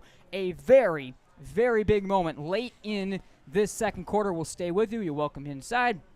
And we'll be back momentarily also with a lot to break down in our Farmers Insurance halftime show. So do not go anywhere for that. But boy, CT, play of the game already. We'll have a lot coming up as this thing goes along. But a big moment right here, 4th and 2 coming up for the Scots. They trail by a score, and they're trying to get one back and trying to get the lead for the first time if they're able to keep this drive going. But Grandville's defense, much maligned, with a chance for their second stop of the game. Yeah, the Bulldogs defense looking to step up here. The Scots got a turnover on downs just a few minutes ago. Now the Grandville defense, after giving up some yardage, has an opportunity on 4th and short to come up huge. 3rd down, just very well defended on the read. If Townsend had been given the football, they had that wrapped up in the backfield. Betzer keeps it. Kopko able to come up and deliver a hit for no gain. So we'll see if the Scots go back to that run play that they've been executing for most of the first half. 4th and 2, 4 wide receiver set. Low snap to Betzer, fake handoff, drop to pass, fires, looking for the end zone, and it's intercepted. Kopko ripped it away from Senti. He'll return it up the near side, over the 10, put the ball on the ground as he got tackled from behind, and Townsend falls on it at the 16. An interception from Kopko. He then fumbles his return on the INT. And Caledonia keeps the ball, and we get to reset the chains. What a turn of fortune within seconds in this ball game. Carson Kopko playing secondary for the first time in this season, coming up with the INT, but then fumbles it away, and Caledonia will get a 1st and 10 from the 16-yard line. And they're going to work very quickly before the chain gain is even set right here. 4 wide receivers set. High snap, give to Townsend. Right side, cuts it up, has a burst of speed, and gets shoestring tackled by Rojas to the 11-yard line. What a moment in this ball game. Yeah, a lot to break down right there. Then 4th and short, the Scots go to the air. Probably had the throw down the field. Kopko didn't really get his head around. Might have been interference, but able to hold up just enough. Somehow finds the football. Probably should have just took a knee down in the end zone, but Scott's able to force the fumble and get the football back. 2nd and 5 from the 11. Give Townsend left side, cuts it up to the 11 and gets tackled from behind by Brett Becker. He'll fall to the 10. Some laundry is down on the field right around the 10-yard line. We'll see where it is and if this is a holding coming back. I believe that's what Cal potentially thinks as they're marching backwards a little bit right here. We'll wait exactly for that call, and it is a holding against Caledonia as they turned upfield right there. And I'll turn into 2nd and even longer. So 2:06 to go in the first half. 12-7 Grandville, and a certain change of fortune in the last few moments right here. Carson Kopko, an INT in the end zone, then fumbling as he's hit from behind. Townsend falls on it. Cal takes it now as the Scots will have 2nd down and 15 back to the 21-yard line. 2 minutes to go. 5 wide receivers set. Betzer dropped a pass, fires left side, leaping one-hand attempt by Townsend, unable to bring it in as Betzer was trying to fit it through a couple in coverage. Slow back to his feet is Townsend. He'll be good to go. It'll be 3rd down and 15 right here. 1:55 to go. 2nd quarter, 12-7 Grandville. Rainy, tough, cold night, and we said all week long 1st to 50 wins, so we apologize for if anyone took the over in this contest because of our advice. 3:15 to go, or 3rd and 15 right here with 1:55 to go. 2nd quarter, Betzer, home, steel gray uniforms for Caledonia, purple matte helmets.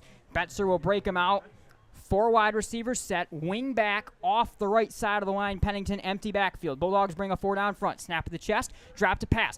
Betzer fires over the middle, snagged, caught inside the 5, diving for the end zone by Townsend.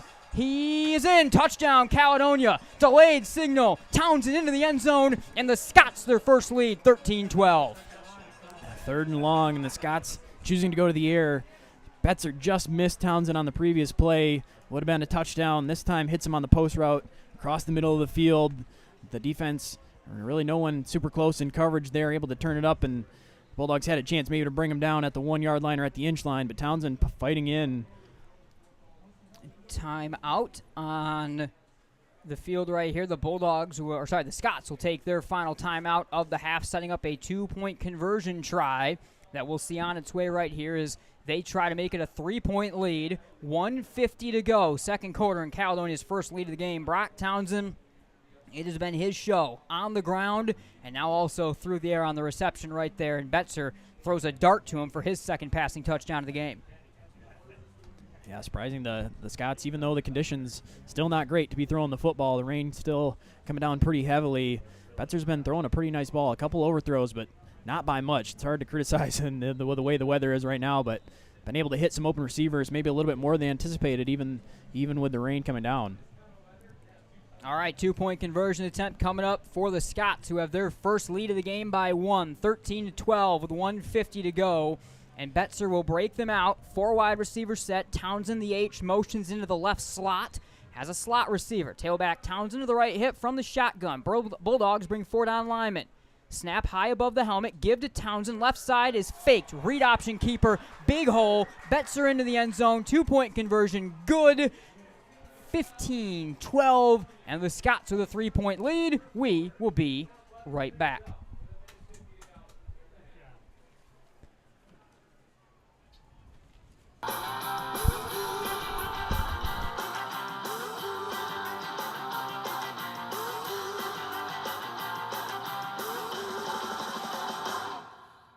There's something for everyone on Pizza Ranch's legendary buffet. Our pizza buffet features hot, cheesy goodness, slice after slice after slice. Try our signature pizzas or request your favorite combination with our Buffet Your Way option, and you'll get the first piece. With endless possibilities, you're sure to find your ranch favorites. Everyone will agree that cactus bread is the perfect dessert to end your meal. For legendary food that everyone loves, there's so much to love at Pizza Ranch. 167 horsepower, candy red, 8 cylinders of freedom. And to think, he only let me drive it once. I've never considered myself to be a lucky man. That would be Dad. He didn't know a thing about cars, couldn't tell a hatchback from a quarterback. But somehow his just kept going, and going, and going, and going. Turns out Dad wasn't lucky. He just knew where to look. All right, welcome back to Caledonia. Nate Dreyer, Chandler Timmer, Bulldogs and Kopko, the return over the 35-yard line on the kickoff that just happened, but some penalty markers down. It's going to be coming back against the Bulldogs for a hold as he was able to turn the corner right there. And Grandville, minute 41 to go now, Chandler. Down 3, of course. Cal will get the ball to start the second half, so it's an interesting moment, interesting set of decisions right here for Coach Stiegel in terms of how they may try to get down the field. The Bulldogs will start from their own 25-yard line. They'll work quickly here. 2 tight NT. Ruff relays a message, now gets ready to go under center, and the official comes in to get things set before the Bulldogs get ready to snap it right here. Now DeHaan gets set over the football. Ruff goes under him under center. 5 down front for Caledonia. Give right up the middle on the trap play goes nowhere to Carson Kopko. By the way, Emery Moody in right now for the Bulldogs as the other tailback. So no Braylon Haney. Now Haney will come in. So Moody came in for that first play as Coach Stiegel, without Sadinsky, is changing up his looks, not necessarily in terms of formations, but in terms of personnel quite a bit on both sides of the ball. We tick under 1:15 to go, 15-12. Slowly in from the sideline here is Cash Ruff, and I think Grandville may mostly be looking for a trap play, maybe to bust something right here and maybe set up one final heave down the field. 2nd and 8 from their own 27-yard line. The Bulldogs trail by 3 as we approach halftime. Final minute of the first half. Trap play, give up the middle. Kopko broke 1 tackle, sidesteps a man past the 30 down to the 33-yard line. He'll dive for the 34 even. It'll be 3rd down and 1 right here as we tick under 45 seconds to go. They'll probably run that look one more time and get us into halftime. Now they break it out quickly, though. 3rd and 1 from their own 34. Under center goes Ruff with 38 seconds to go. Snap to Ruff, give to Jaden Terry. Power run over right guard, has the first down, falling to the 37-yard line. 30 seconds to go here. And Grandville will call their final timeout of the half. 30 seconds on the clock, and these soaked teams come back to their respective coaches on the sideline. The rain gear in full effect tonight. I'm very glad that we got inside. It's been a nasty night. Actually, right now, the rain has let up slightly for the first time in quite a while, but we have gotten all the rain and then some that was promised on a chilly night here in Caledonia. Yeah, really a difficult night to play some football in. Of course, the weather a little bit cooler, maybe better than the 80 degrees we had a few days ago, but still not enjoyable to be out there tonight. But the Bulldogs picking up that first down. You're telling me it's more enjoyable to be out in 35 in rain than like 80 in rain? I'd much rather be playing in this than in 80. I can't speak for the rest of these teams. Okay, then you can go sit outside for the rest of this one. I knew that was coming. 1st and 10, Grandville from their own 37-yard line. 30 seconds to go. Ruff, delayed give, bootleg keeper, left side over the 40, and gets leveled out of bounds just shy of the 45-yard line. He actually did the leveling right there as he sized up Parker Little to the outside of the defense, able to get out of bounds, so it'll be 2nd down and medium right here for the Bulldogs. Clock is stationary at 24 seconds here. 15-12, Caledonia's lead. Grandville from their own 44-yard line. Ruff the call from the sideline. 2nd and 3 right here, approaching midfield. From their own 44, 2 tight NT for the Bulldogs. Haney, Kopko, Terry, right to left, the Bulldog unit right here. 5 down front for Caledonia. Ruff give to Terry on the stretch play to the right side. Got a block set from Kopko at the 45. Turned the corner. Got out of bounds to the 47-yard line, 48-yard line. He'll move the chains, and he'll stop the clock falling out of bounds right here. 16 seconds to go. And Grandville's offense able to move it by getting out of bounds right now as well a couple times in the row and keep that clock stopped a little bit. Naraki in for Medeiros, receiving tight end unit out right here for the Bulldogs for this 2nd down and 3 play or 1st and 10 play, I should say, from their own 48-yard line. 16 seconds on the clock, 15-12 Caledonia. Yeah, I think definitely a little hint there as to what the play call is going to be right now. Approaching the 50-yard line, no timeouts. Going to have to take a shot down the field, probably at least twice. From midfield, under center goes Ruff out of the tee.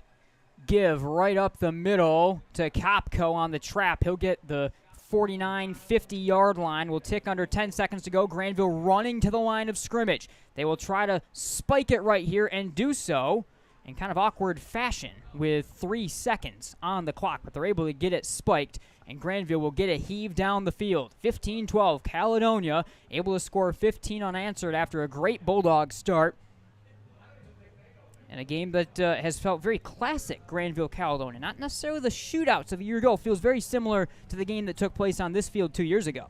Yeah, it does. I think last year the Scots scored 48, 50 points. The Bulldogs right there putting up some pretty big numbers. Been much more of a defensive slugfest here tonight. Of course, both teams got in the end zone twice, but partially due to the defensive play and partially due to the conditions, too. From midfield, 3rd and 8. Under center goes Ruff. One final play. Fake handoff. Roll left to pass. Pressure coming in his face. Ruff is forced to tuck it down. He'll run left side over the 40. Lowered the shoulder and tiptoes out of bounds to the 32-yard line. Ruff had some speed, but just got knocked out of bounds, and he will take us to halftime. 15-12, Caledonia, the home lead over the Bulldogs in an absolute battle here from the Ralph. And welcome into our Farmers Insurance halftime show. All right, CT, there is a lot to break down in this first half and a back and forth certainly affair. I mean, just give me your first thoughts breaking down what we've seen. Yeah, I think the Bulldogs right away able to steal the momentum on special teams, opening kickoff return, and then riding that to a defensive stop, a touchdown, stealing the first quarter up 12-0. But then the Scots, impressive the way that they responded, got some stops of their own on defensively, and offense started to figure things out too. All right, lot to break down. We'll be right back here from Caledonia. Trades the local Union 174 has taken applications for apprenticeship from October 16th through October 27th. UA Local 174 apprentices earn great wages, excellent benefits, and paid training. Serving West Michigan since 1891. Find more information at ua174.org. That's ua174.org. This is a beautiful time of year, but for many, it is also the beginning of allergy season, which means lots of sneezing, itchy, watery eyes, runny nose, constant drainage, or ear pressure. These are all allergy symptoms we regularly treat. Don't let your allergy stop you from enjoying what you love to do outdoors. We have several ear, nose, throat, and allergy specialists ready to see you. Find us online at MichiganENTallergy.com. We look forward to helping you enjoy the outdoors again.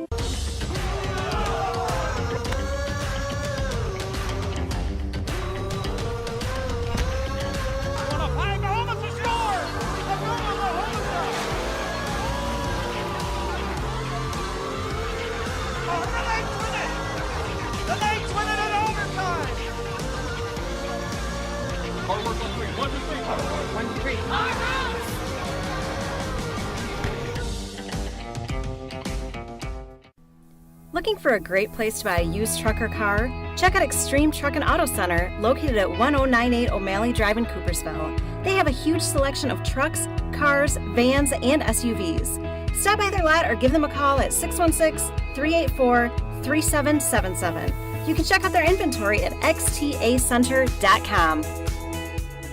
Located just 20 minutes from Grand Rapids and Kent City, the Falls at Barber Creek is one of Michigan's premier golfing destinations. The beautifully designed 18-hole public golf course welcomes golfers of all ages and skill levels. Its challenging track with dramatic elevation changes through breathtaking scenery, including a 40-foot waterfall, makes it a place you're definitely going to want to play. Check out the course with a drone flyover and reserve your tee times at thefallsatbc.com.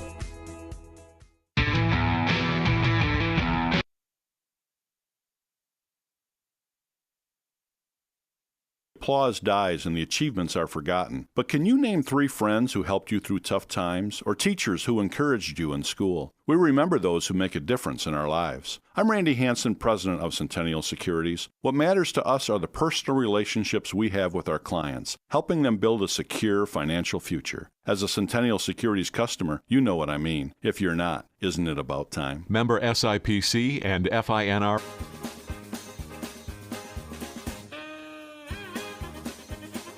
And Jen is the driver. I am Chandler 2. Oh, wow. We're going to leave this in. All right. This is staying in the show. He is Chandler Timmer. I am Nate Dryer. This is what happens when you work together for 6 years. The names are one. We're just one, yeah. Chandler Timmer, Nate Dryer. Chandler Timmer, Nate Dryer. Michigan game night, tailgate report. We clearly have to stop talking. I do at least. I will see you all. I see you too. Friday night, Grandville, Wyoming. I think 6:30. We're on the air for that. Goodbye.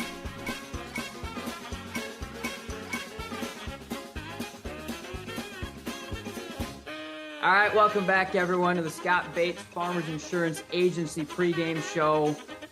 And he has returned. He's still on the beach. We've been bugging him about it all week long, but Chandler Timmer joins me here on the Bates Agency pregame show. CT, you seem to be doing better than the rest of us. Yeah, I know, it's pretty nice down here. I kind of like covering basketball this way. I'm sure you do. Looking to this moving forward. I can't blame you one bit. All right. Rather than just always relying on one player. Yeah, Scott Bates Agency pregame show continues here on game night on Michigan Sports Radio. CT, I think the next thing that you have to mention most notably in this contest is break me every time still. Every single time that happens, it gets me. The winners still go to the Heartland student section last year at the Breslin Center. Those guys win every time. Season. And we'll wrap up our broadcast with the Heinz orthodontic smile of the game. Grown at that point guard position. Tough backcourt in general. Getting to some of those other pieces that we have out there. After 3 years, it finally almost came down on me. Good catch. I don't know what kid caught that, but that was a good catch. But regardless, a tough backcourt.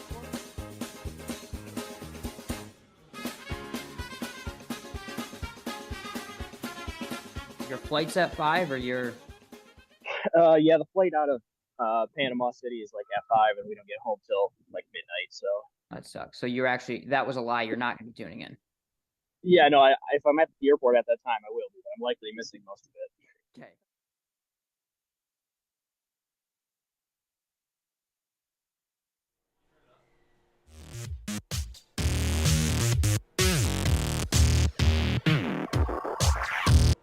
And welcome back, everyone, to the Farmers Insurance Halftime Show. Nate Dryer, Chandler Timmer, 15-12 Caledonia over Grandville. At the break in this one, very quick scoring summary, especially compared to what we've had to do the last couple of weeks on the call. And it started quickly. Miguel Rojas went 95 yards. We'll call it to the house on the kick return. Grandville then no good from Karen on the two-point conversion, 6-0 right away. The Bulldogs then with 59 seconds to go in the first quarter struck again. Braylon Haney from 1 yard out. Two-point conversion attempt to Terry, no good. 12-0 Grandville. And in the second half, all Caledonia. First it was Betzer to Maddox Greenfield. Extra point was good. Then it was Betzer to Townsend with just under 2 minutes to go. And Betzer was good on the two-point conversion to make it a 3-point advantage. CT, some stats from the first half of play in this one, please. All right, yep. We'll start with the Bulldogs. Haney had 45 rushing yards. Jaden Terry, 68. Kopko with 24. And Cash Ruff also had 24 rushing yards. For the Scots, Betzer, 57 yards through the air as well as 39 on the ground. And then Townsend, the leading playmaker for the Scots in the first half in terms of yardage, 99 yards on 11 carries. In the receiving department, Pennington had 1 reception for 8. Greenfield, that touchdown for 28. Townsend, his touchdown was 21 yards. Fast-moving game. Let's take a look back here at some of our Chandler's chalkboard key to the game. Some that we talked about, some that we didn't. First off, of course, we talked about Townsend and Pennington. Brock Townsend been carrying the mail, certainly. And, of course, Braylon Haney, Jaden Terry been doing a lot of the heavy lifting for Grandville. In this one in particular, Haney on that first drive. But we want to talk a little bit, too, about this. This was the matchup to look for. The Grandville defense versus the Caledonia offense. And it was obviously a tale of two quarters. Grandville, the 4 red zone interceptions. We saw one in this game that certainly was the turning point of this ball game, but then it was fumbled by Carson Kopko on a punch out from behind coming up the field. And, I mean, you can see where those numbers are at. This was where something had to give. Grandville got one stop. They thought they had another. They did not get it. Caledonia was able to score instead, Chandler. And, that when we look back on this game, that Carson Kopko interception and then fumble certainly has a chance to be the key moment of this game, especially if Caledonia wins in a one-score contest. Yeah, definitely. I mean, we're going to look back as that is a huge point in this game. I think on one hand, if you're the Bulldogs, you look at it like you've got a couple stops, you got a turnover on downs, and you got an interception, but at the same time, you also find yourself down at halftime yet. You got the stops that you were looking for. You thought you needed one, maybe two.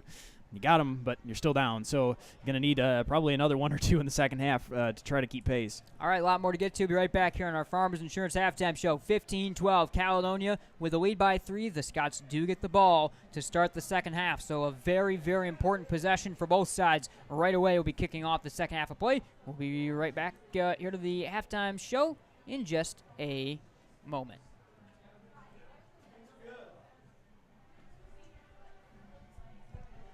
Do better than most others? If not, this may be a good time to think this through. If you're really good at writing, then why use the phone? If you're great on the phone, why use email? If you have exceptional human relation skills, why sit back and let others lead? I'm Randy Hansen, president of Centennial Securities Company. Playing to our strengths is something we do very well at Centennial. And if you're already a customer, you know what I mean. If not, isn't it about time? Member SIPC and FIN. Hey everyone, Nate Dreyer from MGN, and MGN merch now available for purchase, and we have got a ton of options. Here's where you find the new MGN shop. Go to MichiganGameNight.com. Many of you have probably been there before. Click on the Shop Merch tab. Many of you have probably been to the MGN page on Michigan Sports Radio. Click on the Buy MGN Merch tab. It'll take you here. We've partnered with Teespring, neat company that allows for us to have a lot of different shirt designs. They'll print them, they'll make them, they'll ship them out to you. So a neat way that allows us to have a lot of offerings. We've got a ton of really cool t-shirts, hats, snapback, dad hats, beanie hats,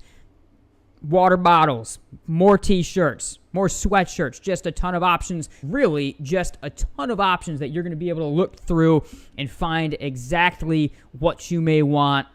We've done what we can, like I said, with Teespring to try to stack this thing. We'll have plenty more options that we'll put up on social media, but make sure you check it out.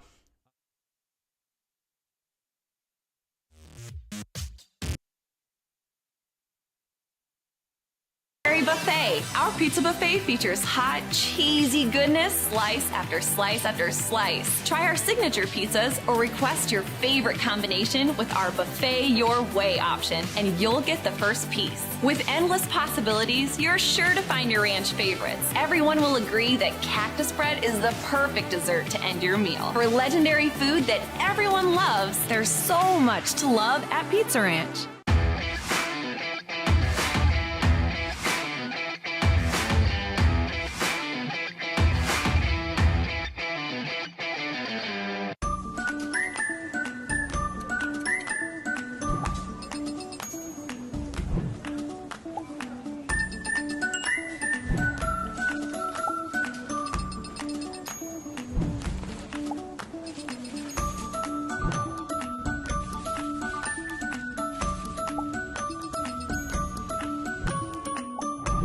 What would you do with some extra time?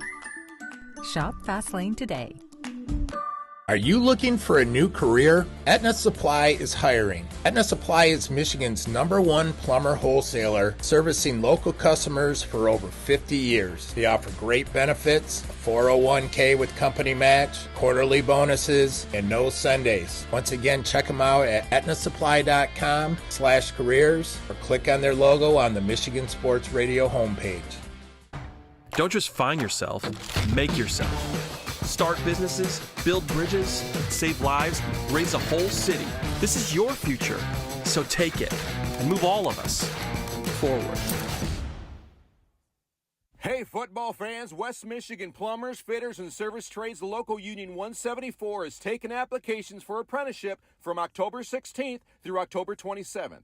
UA Local 174 apprentices earn great wages, excellent benefits, and paid training. Serving West Michigan since 1891. Find more information at ua174.org. That's ua174.org. All right, welcome back. Nate Dreyer, Chandler Timmer. This is our Farmers Insurance Halftime Show, 15-12. Caledonia over Grandville. Both teams will be coming up for their warm-up. And here come the Scots. They come out through the smoke in the tunnel for their second half warm-up again. So the Scots are ready to rock and roll for the second half. They get the ball first. And, this is, defensive coordinator KJ Landis' defense. I said they have been much maligned by many, and especially many that maybe just look at the numbers and don't necessarily watch the games and watch some of the stops that the Bulldogs have been able to come up with when they've needed the stops for certain. But they got a stop early. It seemed like they nearly had a stop. Kopko the pick, and then the fumble from behind. The defense has been able to rise to the occasion a couple times in a tight game, in a lower scoring game than certainly what we've seen out of Bulldogs games through at least the first half in this one. But with that said, this first drive of the second half will be among the biggest that KJ Landis and company have had to draw up for the Bulldogs all season long. Yeah, they've been able to dial it up at times throughout the season and already here tonight and going to need a big drive right away. Try to keep the Scots off the board and get your offense another opportunity to take the lead. And I think if you'd told Coach Landis at halftime he'd only given up 15 points, that he probably would take that. And I think thought he'd be winning by 2 scores. I think a lot of Grandville fans are probably thinking the same way. Unfortunately for the Bulldogs, not the case, but trying to find some of that success they had. Yeah, game script has certainly not been what we've expected in a lot of ways. And Grandville only one offensive touchdown in this game so far. The special teams, the kick return from Rojas to start out the ball game. Bulldogs now also on the field. They begin their warm-up to broadcast right. So both teams out, both teams warming things up. Man, there are so many places to go with this. And what makes it more difficult for Grandville getting the stop is Caledonia's offense. They were stopped early, but after that we've seen them roll with what they can do. Power running the ball a lot, especially with Townsend and Betzer. A couple missed throws down the field, but the touchdown throws he has thrown have been dots. They've been good throws. He's gotten guys going to the end zone a couple times on those, so that's where it gets difficult, is this offense is starting to find its groove a little bit. Yes, it's 15-12, but there's a momentum riding with Caledonia. Certainly Grandville giving up the football right here is not what they're looking for. Yeah, it's going to be tough to stop this Scots offense, just because you see what makes them so good is that they have the ability to throw the football down the field. You've seen some of those deep strikes converted into touchdowns. There's been a couple that they've just barely missed on, too, that were right there. But you also have to respect the run game with Townsend approaching 100 yards. Betzer shown that he's going to keep it on the read option occasionally, too, so you really can't cheat one way or the other. Some scores around the OK Red. Jennison now up over Grand Haven 10-6. I saw 6-0 West Ottawa over Hudsonville, and Rockford handling East Kent with 35-0 at the break in that one. So Rockford absolutely continues to roll. Grandville will, of course, get to learn about that next week. In Michigan Sports Radio, we'll have the coverage. Brock Conkle and company from the Rockford crew will be at Grandville with their video coverage of the game. Now, I can make the announcement tonight. What we will be doing. We will not be at a game next week. We will instead be at the MGN studios doing essentially a Red Zone style show. It's a game night on Michigan Sports Radio Whip Around show, and we will be whipping around the area. All the big games going on. If you've seen our podcast, we'll have the screen. We'll be able to show the games. We'll have the audio routed in. So we'll be bouncing between. We'll have commentary. We'll have some other fun throughout the night. It'll be a very long night for sure. Essentially, if you've seen the chaos that is the Tailgate Report, it'll be a 3-hour version of that, but with live games that we're so. At some point in time, it may turn into a Manning cast of the Grandville-Rockford contest a little bit based on what else is going on, but some big matchups. But next week, wherever you're watching this game, we'll have it again along with all the other Michigan Sports Radio games. We'll be whipping around to all of the other MSR games, something that we are excited to try for the first time. Yeah, I think definitely looking forward to it for something a little bit different. If it goes anything like the podcast, I'm very curious to see where we end up. There's going to maybe some rants, some tangents. Who knows where we're going to end up? But I say fired, but we're not getting fired. I promise you that. I'm not firing myself. I'm not firing him. So all right, perfect. Whatever. Within reason. All right. Keep that in mind. Mostly talking to me. You're mostly fine. We'll see. All right, both teams getting ready for the second half, and we are just about ready to go. One quick note, missed in the second quarter, quick make-do, by the way. The second quarter on Michigan Sports Radio games is brought to you by Michigan ENT and Allergy Specialists. Their physicians specialize in allergy treatments, helping you find relief and get back into the game. So, again, thanks to them at Michigan ENT and Allergy Specialists for their sponsorship of Michigan Sports Radio broadcast. Also, the third quarter on Michigan Sports Radio is brought to you by Michigan Hearing Experts. Their doctors of audiology use real ear measurements to optimize your hearing aid performance so you don't miss a play-in. Again, the Family Fare tailgate special this week is 80% lean ground beef for only $2.97 a pound. Visit shopfamilyfare.com for all of the specials. That is the Family Fair Tailgate Special Week. Thanks to Centennial Securities and Farmers Insurance, presenting sponsors of Game Night on Michigan Sports Radio. Caledonia will get the ball to start the second half. They are in their alternate home all steel gray uniforms. Helmets in purple, numbers in purple, trimmed in white. Grandville, the all traveling whites with the maroon helmet, the block white G on either side, and 3 stripes down the center for the Bulldogs. Jake Karen with the ball on the tee at the 40, gets ready to send it away right to left across your radio dial. As Caledonia backs Townsend to his 22-yard line. Grandville's been pooch kicking it. Also, Maddox Greenfield backs to that point. 12 fresh minutes on the board. 15-12 Caledonia as we start the second half. A battle of 5-1 competitors. Their only losses to 2 of the 2 or 3 best teams in the state. Karen and right leg through the ball. A punching kick will go over the head, riding the wind a little bit of Townsend into the Caledonia end zone, and the Scots will start at their own 20. Brand new, great turf surface right here. I think there's a lot more upgrades coming to the press box and as well other places here. The Ralph has been rocking for the last couple years. Derek Pennington has taken this program to, well, I mean, heights they've been to. They were state champions about 15 years ago or so, but of course, this program has really been rolling the last couple years in the OK Red, and we were with them all the way to Ford Field a year ago, where they were very competitive with Belleville, I think as I called them earlier this week, probably the best private school, or public school, that was a little bit of a Freudian slip, in the country. 12 fresh minutes on the board, and from their own 20-yard line, Betzer will start them out, give to Townsend up the middle, sidesteps Jackson, and gets ridden down by Brett Becker all the way to the 26-yard line. A hard-charging, falling forward run right there, and the Bulldogs do have an injury behind the play. It is Garrett Naraki. The sophomore is down right now, and the Bulldogs potentially dealing with yet another injury. There also is a Scott injury in the middle of things right here. So we've got to get this all sorted out of both players, Naraki and one for Caledonia. I can't quite get the identification down around the 25-yard lines. Both teams go back to their respective sidelines, and both respective training staffs will come out and work on the players that are down right here on the field for their teams. So an interesting moment right here for certain. I did not see what happened to you in the middle of that scrum because it was a pile, and it was these two players both wound up coming up injured at the base of things. Yeah, things happening right in the middle of the play there. Townsend running right through the middle of the offensive line, powering forward for a couple extra yards, and a collision that looks like happening kind of slightly behind the play, behind the football. We'll see now is one of the players able to walk off the field, but early on a big collision. Naraki's still down, getting worked on right now by the Grandville training staff.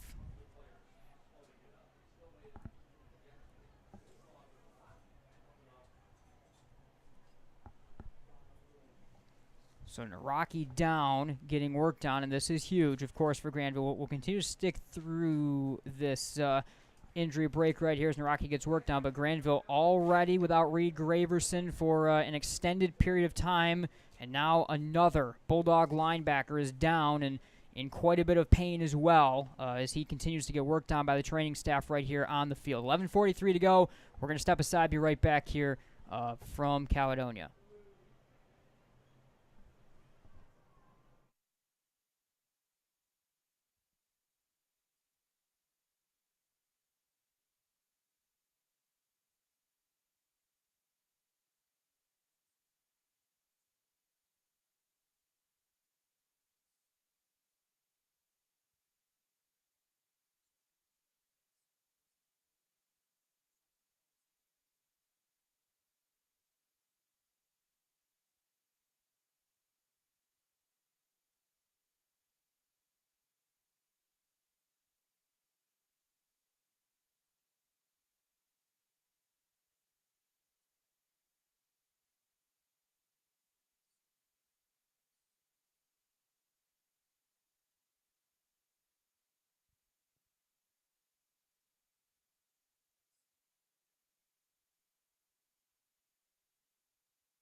Is fun.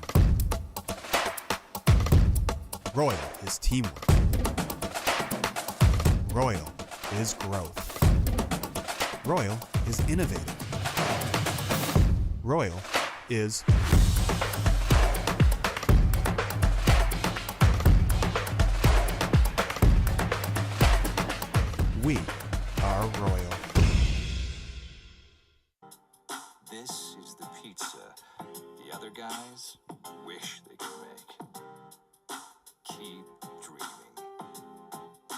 That's better because it has to be.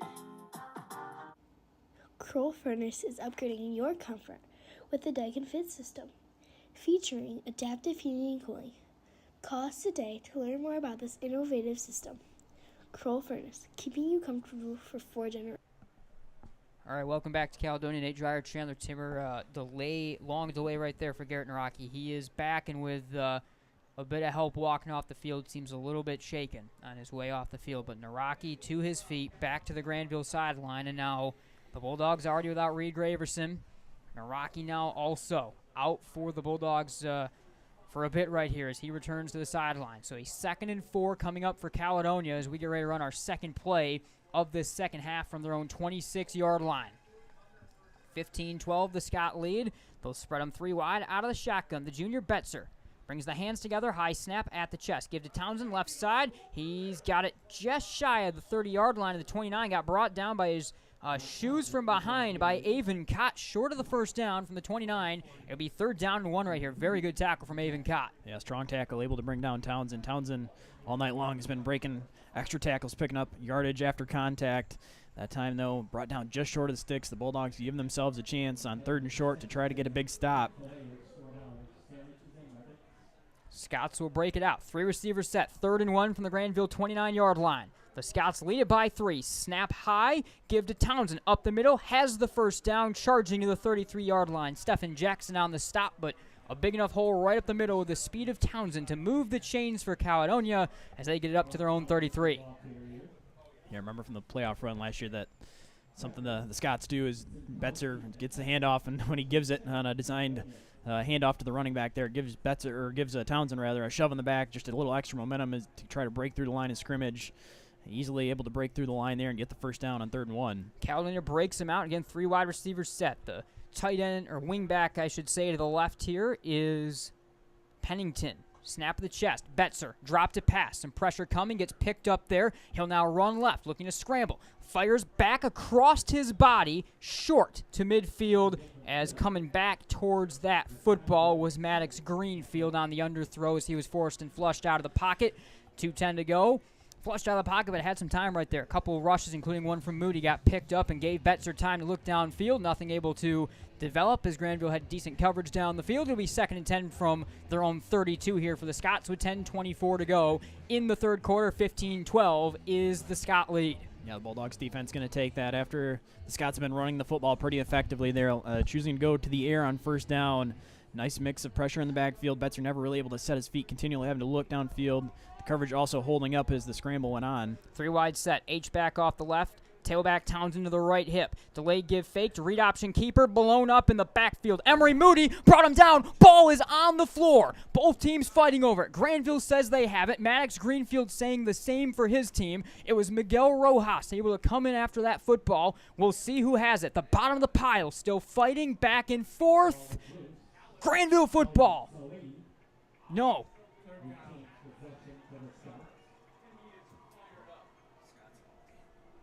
So the Scots will keep it. All of Grandville was motioning that they had as they got to the bottom of the pile, but it will stay with Caledonia. 3rd and 10 from the 32-yard line. Another big moment right there on yet another fight for the football. Yeah, it was not a very clean exchange as the zone read in the backfield. Betzer and Townsend had a little bit of issue at the mesh point there. Betzer then putting the ball on the ground. It looked like Miguel Rojas was fighting. Looked like it was 50-50 between who had the ball down in the pile, but ultimately the Scots going to be deemed to have it. 3rd and 10. Pennington goes in motion. Lauka's in at linebacker now for the Bulldogs. Betzer rolls left, throws on the run, overthrown, and through the fingertips of Pennington at the 35-yard line. It'll be 4th and 10, and Caledonia's punt unit will come on the field. 2nd stop of the day from the Grandville defense, who were able to stand tall right there. They forced a fumble. They didn't get the football. Stayed with it, and the Bulldogs offense down 3 will take back over. 9:19 to go. I would suggest no one goes anywhere for the duration of this ball game. Yeah, I have to be impressed with the Bulldogs. Defensive resiliency right there coming out of halftime, coming up with a game plan, getting the Scots off schedule, forcing them to go to the air multiple times. Kopko to return Moss's punt right here, which tumbles down to the Bulldog 35-yard line, bounces past Kopko, and will roll inside the 25 down to the 24-yard line. Jackson Sanchez had to pull quite the acrobatic move to jump away from that football that nearly touched him up, and that would have been a huge mistake. Of course, special teams were critical, in particular in the playoff game between these two teams a year ago. So here comes the Grandville offense, Chandler. They started throwing 24-yard line. They trail by 3. 9:05 to go, and Cash Ruff and company with their biggest drive of the season so far. I think that's going to continue with every drive that happens for the rest of this ball game. I think it's just the intensity is gonna up itself as it goes along, but the offense now, the defense is giving you a chance. You got to hold up your end of the bargain.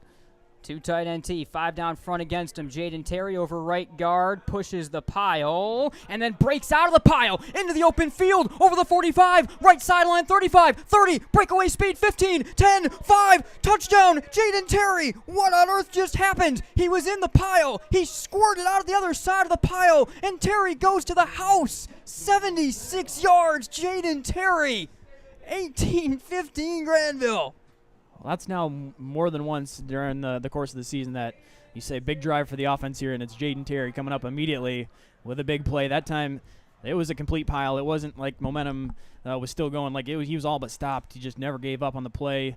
Scots not able to bring him to the ground and out of the pile. The only one going down the field, Jaden Terry. I mean, I don't think there's a better weapon for that sort of moment than a tank. What do you think? That fits now. I think the name fits. Keranen to add the extra point with a 3-point Bulldog lead. Unbelievable. Jaden Terry. And Grandville is going to call a timeout right here, and they're going to talk about this a little bit before this next attempt. So Coach Stiegel forced to burn a timeout after the touchdown. 8:51 to go. I can't wait to listen back to the call there because that's the most confused. I can't even imagine what that just sounded like because, I mean, the pile had engulfed him, and somehow Jaden just squirts out of it, and then from a near standstill, races by everyone to the house 76 yards. And that is why we've been calling him the best running back in the state of Michigan this year, and there's a reason why we've been saying that, Chandler. Yeah, I think so. You see immediately in one play the combination of strength to not go to the ground, and then from a dead standstill to outrun defenders who were still down the field watching the pile that he just ran out of all the way down the field. A magic act from Tank, and the Bulldogs back on the board. Almost every time they've struck in this game, it's been through a little bit of lightning. The kick return in that play then from Jaden Terry. And Grandville will look to add the extra point again. E.J. Newville to hold. Jake Keranen, the sophomore, to add the point after. 18-15, a 3-point Bulldog lead. Looking to get it out of field goals reach. Snap down, right leg through the ball for Keranen. Low driver through the uprights and good. 19-15, 4-point lead for the Bulldogs. Jaden Terry, what an answer. And we will be right back.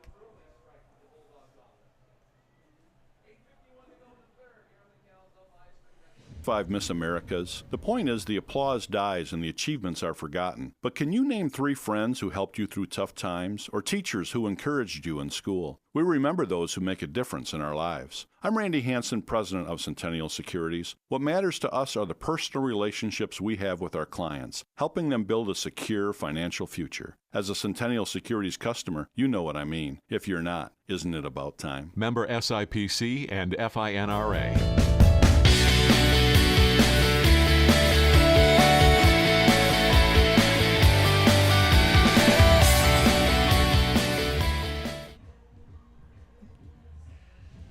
All right, welcome back. Jaden Terry striking for the Bulldogs in Grandville. The 19-15 lead with 8:51 to go in the third quarter. And the Grandville defense, after standing tall last time, despite shoulder injury that was suffered there from Garrett Naraki, they are able to stand tall. Terry, a quick answer. Kick is on its way, taken backpedaling on the right side of the field, inside the 5 by Townsend, slipping over the 20, slips a defender past the 30, angles back to the 40, burst of speed to the 50, right sideline, breaking away to the 30. Townsend throws a stiff arm to a charging Rojas inside the 25, goes down to the 20. Townsend nearly with a return of his own, and Caledonia fresh off going back down, now bring it up to around the Grandville red zone. Great field position as Townsend nearly houses it. The Bulldogs got their momentum play on special teams to open up the game there. Townsend almost matching him. Long return back down the field, getting him right to the edge of the red zone at the 20-yard line and jump-starting the Scots offense. getting them in danger territory and a threat to take the lead right back. Betzer in from the sideline with a call from Coach Pennington. Steel gray, top and bottom home uniforms for Cal.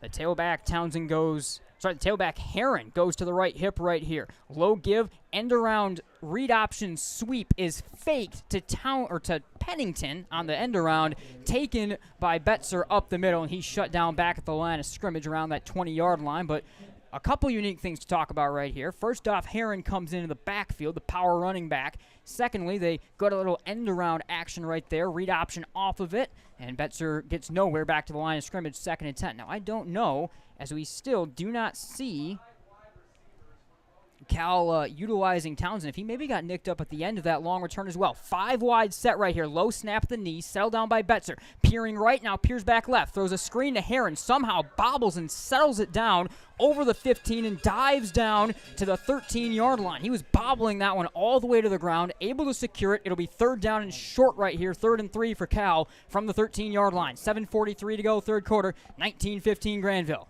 Yeah, Betzer wanted to throw the ball to the right side. Looked like a slant route to the single receiver. Ended up seeing the coverage there. Goes back to the throw into the flat to Heron.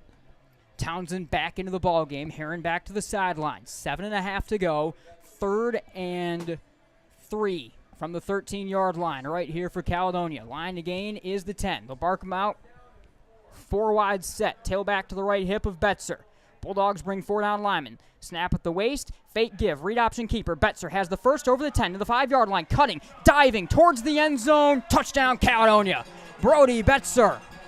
2 through the air. 1 on the ground. 21-19. Scots back on top with a quick answer.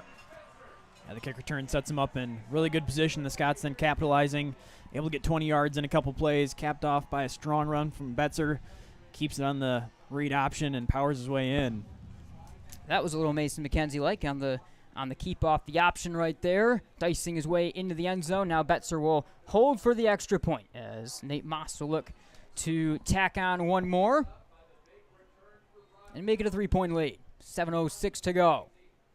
Low snap rolled to Betzer. He's going to be forced to pass it. Throws off his back foot. It's intercepted at the 10-yard line by a diving Rojas. 2-point conversion attempt that was forced. No good.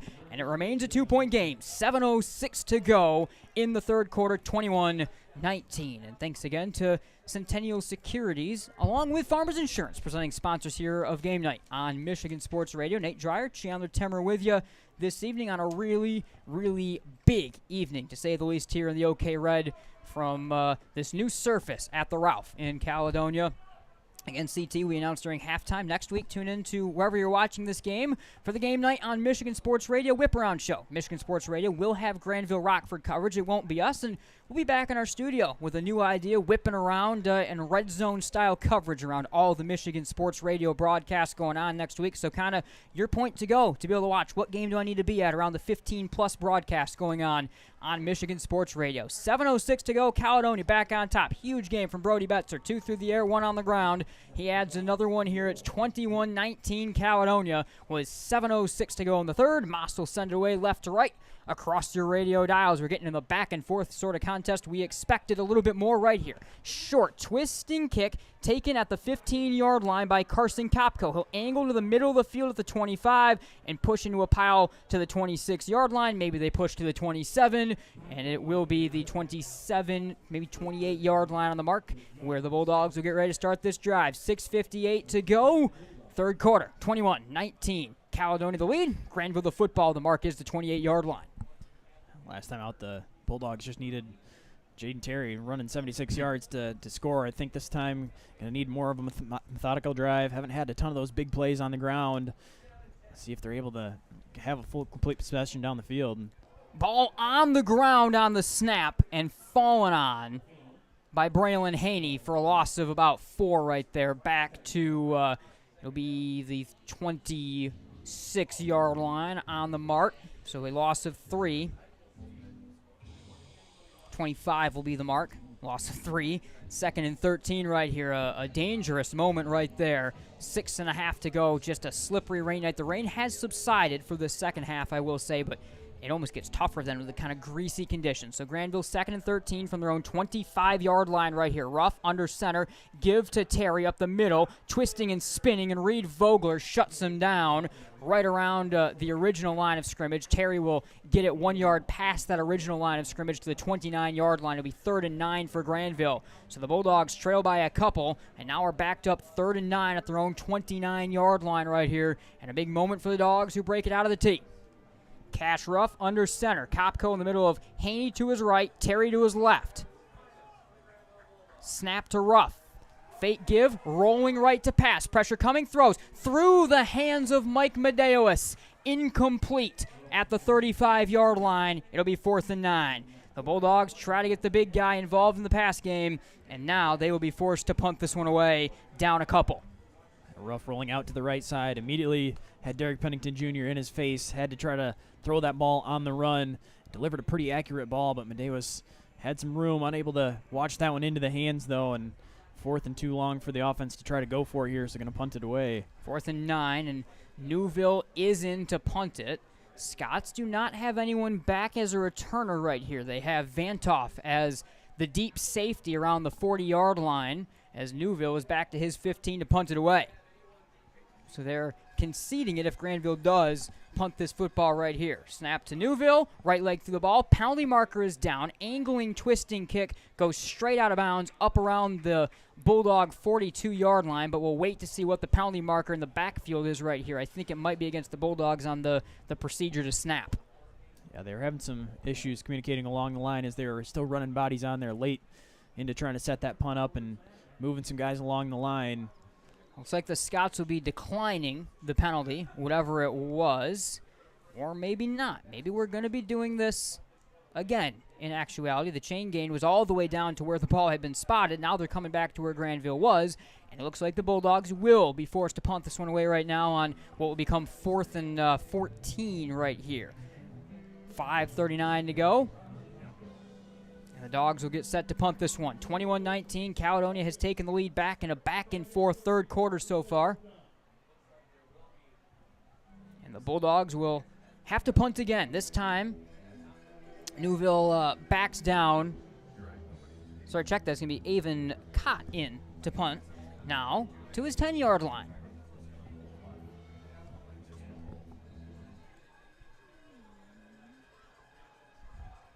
Again, no one deep to return right here for Cal. Snap down to the Bulldogs safety, Cott, who's able to get away a tumbler that goes out around the 50-yard line. Meanwhile, a couple of players, Sanchez and Greenfield, got tied up fighting with each other in the Bulldog bench as things have gotten a little bit testy.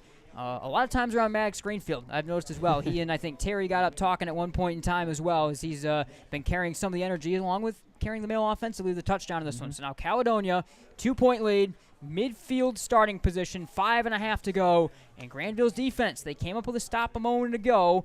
They're going to need another stop right here if they are going to be able to try to keep pace in this ball game. In Caledonia, the opposite. They're looking to set sail a little bit and potentially take a 2-score lead for the first time in this contest. 3-receiver set, snap to Betzer, give on to Townsend, right side, twisted away from a defender in the backfield, got tripped up and flies over the 50 down to the Bulldog 49-yard line where he's stopped up by Avon Cott.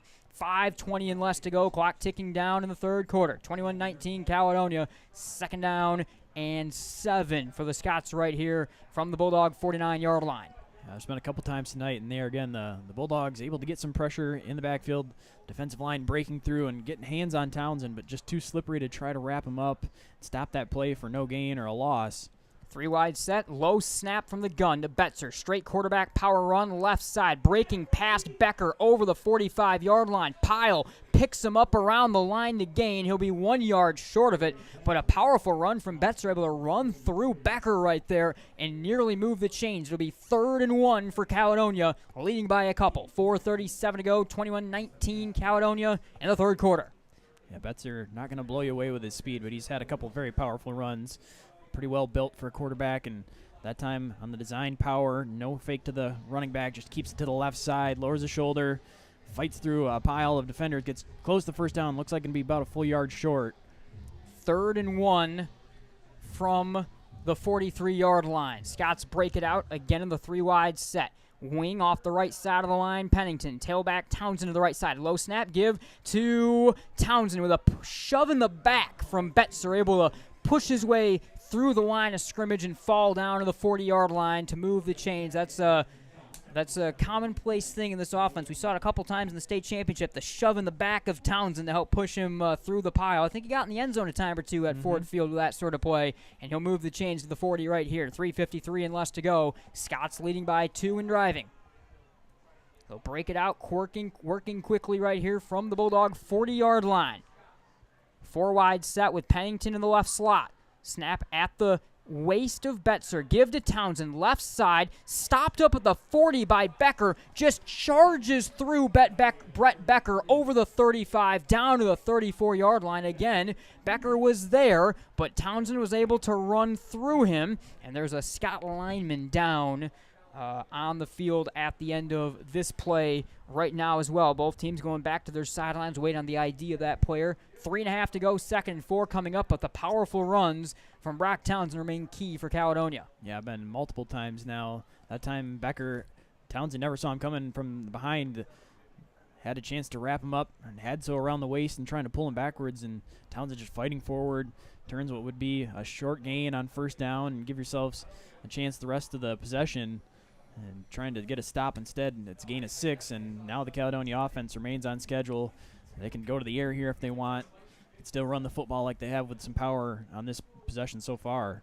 Right now the Bulldogs looking to avoid, as we continue under this injury timeout, looking to avoid going down a couple of scores, which seems, you don't want to say like death in this game, because we've seen both teams come up with stops more than maybe what we expected to see teams coming up with, but obviously a very important part of this ball game for Grandville to keep it to a 1-score game. Curious exactly how things are going to be able to play out right here. But again, 2nd and 4, and Cal has just been driving on them once again on this drive. Kind of back-to-back drives, the short field position on both of them, that Caledonia has had the offensive push and the offensive advantage. Yeah, I think the Bulldogs been leaning on their defense a little bit more than maybe they anticipated in this game. You're thinking a couple stops, and your offense is going to give you a chance to try to stay in it. But defense has been asked quite a bit tonight to try to keep them within striking distance. They've got a couple stops, but also have given up some touchdowns, as you said, on helped out by some field position on special teams. But once again, the Bulldogs going to need a stop here defensively in a tough situation as the Scots now driving. 21-19 with 3:28 to go. Still waiting on the injury timeout right here. And again, thanks to Centennial Securities along with Farmers Insurance for their presenting sponsorship of Game Night on Michigan Sports Radio, and all they've done throughout all the years of Michigan Game Night to be very long time and really complete time from our founding supporters of all MGN does. The injured Scott getting ready to come back to his feet here in just a moment from the bottom of the pile. We'll get back underway with a 2nd and 4 play coming up in just a moment.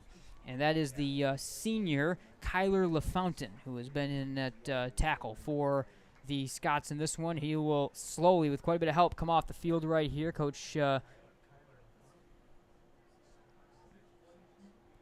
Pennington will get the offense from around him, sent back out onto the field. 3.5 to go.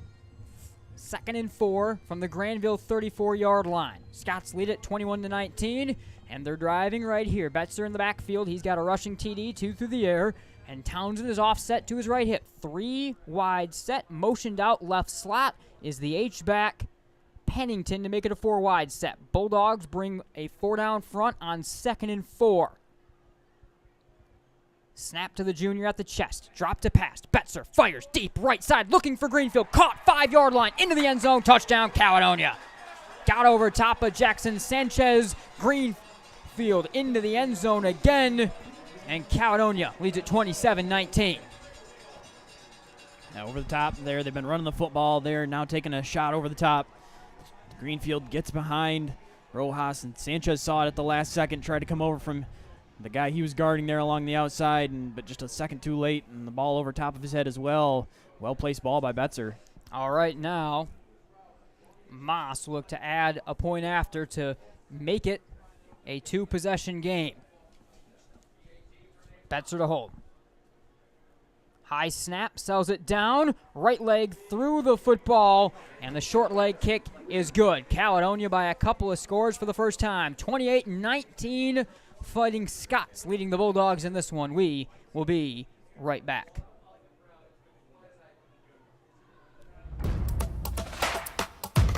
Royal is fun. Royal is teamwork. Royal is growth. Royal is innovative. Royal is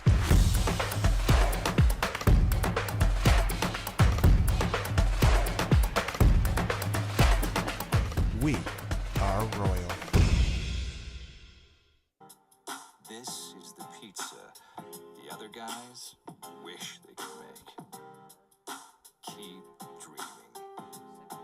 Jets. Better, because it has to be. Kroll Furnace is upgrading your comfort with the Dike and Fit system, featuring adaptive heating and cooling. Call us today to learn more about this innovative system. Kroll Furnace, keeping you comfortable for 4 generations. Back underway, tumbling, twisting kick taken at the 10-yard line by Miguel Rojas. He'll run up the middle. Rojas, big hole again. Just Moss to beat again. Up the right side of the field, 40 to the 35-30. Down the sideline, 20, 15, 10, 5. 2 kickoff returns from Miguel Rojas. And Grandville right back in the ball game. Unbelievable. 3:07 to go, 28-25. Rojas stunning the crowd one more time. Wow. On special teams, the Bulldogs making some plays. The kickoff return specifically to open up the game. Now find yourself down a couple scores. You're needing something. And right away able to get the kick return. Almost an exact copy of the first time, right through the middle of the field. Almost untouched initially, and then outrunning the kicker down the sideline to the right side. Karanen will add the extra point. The Bulldogs refused to score in a normal fashion. Outside of the 1-yard Haney dive, they have exclusively tried to light up the scoreboard the way that they have been finding the end zone. High snap, settle down, right leg through the ball. The twister finds its way through the uprights. Good. 28-26. Rojas answers again as the rain begins to fall at Caledonia. 3:07 to go. We will stay with you here for this Centennial and Farmers game break. Miguel Rojas, Jaden Terry, these long-range sort of plays right now for the Bulldogs. What a difference they certainly have made in this ball game. A completely different energy just like that with 3:07 to go. I mean, Rojas, we've seen the explosiveness at moments out of him in the kick return game, but I mean, twice blown open holes he ran right through up the middle of this return game. Yeah, he's been electric, and at desperate times when Bulldogs need it, right away setting the tone, able to get the lead. And then once again, let's go down a couple scores.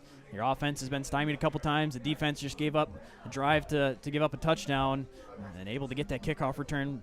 Gets the Bulldogs in a great spot, and once again, to try to rely on their defense, but with much better field position likely. 28-26, and the rain is coming down hard now here at Caledonia, about as hard as I think it has all night long. 3:07 to go, right to left across the radio dial. Karen will get ready to send this one on away for the Bulldogs. It's an onside kick, tumbling over the 50. Both sides falling on the football. It looks like the Scots have it, and they do. At the bottom of the pile is Klingensmith able to return. Coach Stiegel trying to catch him off guard, but a good answer right there from the senior in the middle of the Cal Hands team. And the Scouts will get midfield starting position off that risky play call from Coach Stiegel. 3:04 to go, third quarter. Yeah, they're mixing it up all night long. Gone to the pooch kick earlier, and now straight to the onside kick. I think the Scots anticipating that at least slightly, having the Hands team and some guys out there ready to try to receive that, able to jump on it, and set themselves up just short of midfield once again. Scots will break it out, 3 wide set. High snap to Betzer, fake give, read option keep, left side. Past the 50, broke a tackle, breaking speed over the 40, down to the 35-yard line, where he is hammered down by Avon Cotton. Good first down, chain moving run right there from Brody Betzer, who started to get his role in the play or the read option run game going pretty well in this second half. Yeah, we're starting to see a little bit more of the track meet up and down the field that we saw last year. Not so much in the first half tonight, but now the second half starting to see some longer plays, kickoff returns, longer touchdown runs. Betzer getting it going on the ground as well. Certainly a lot more of what we were expecting, and the Scots will break it out, 3 wide set again, 2.5 to go in the third quarter. Delayed give on to Townsend. Cuts it up to the 30. Burst to speed to the 20. 10-5. Touchdown, Caledonia. Brock Townsend racing into the open field. 35-yard touchdown. And a quick answer from the Scots. 34-26, just like that. Yeah, right on cue. Another long touchdown run. A wide open lane for Townsend to run through. Off a right tackle. Cuts it upfield. Didn't really have to make anybody miss on that one. Just runs through the hole and then accelerates down the field. Well, back and forth we continue to go. And the Scots will look to add the extra point with Moss one more time right here. Betzer to hold.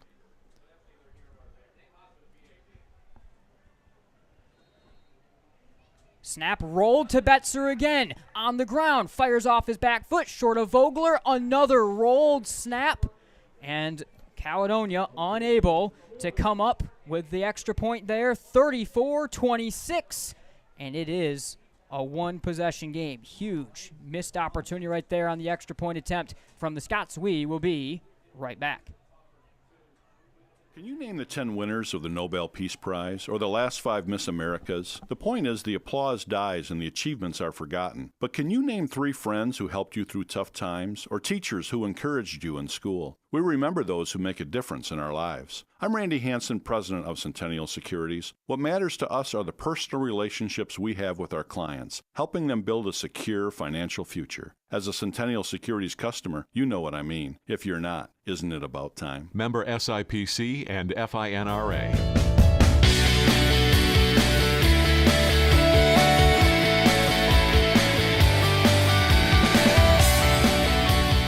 Welcome back to Caledonia. The Scots strike again. This time, Townsend from 35 yards out, but a rolled snap on the extra point leaves it a one-possession game. Left to right, Nate Moss will squib it away up the middle of the field, taken with a bit of issue at the 15-yard line here by Kopko. He'll angle to the right side, twist it up to the 24, get sent down hard from behind right there, and here comes the Grandville offense down 34-26. They can knot it by the end of this possession if they are able to score and add the 2-point conversion. 2:15 to go in the third quarter, and the Grandville offense ready to roll again, CT. Yeah, the offense is partially getting bailed out by the special teams and the kickoff return right now, adding to their total, making the score look a little bit better. They've been shut down a couple times, had to punt the football away, and had some issues moving the ball here in the second half outside of the long Jaden Terry run.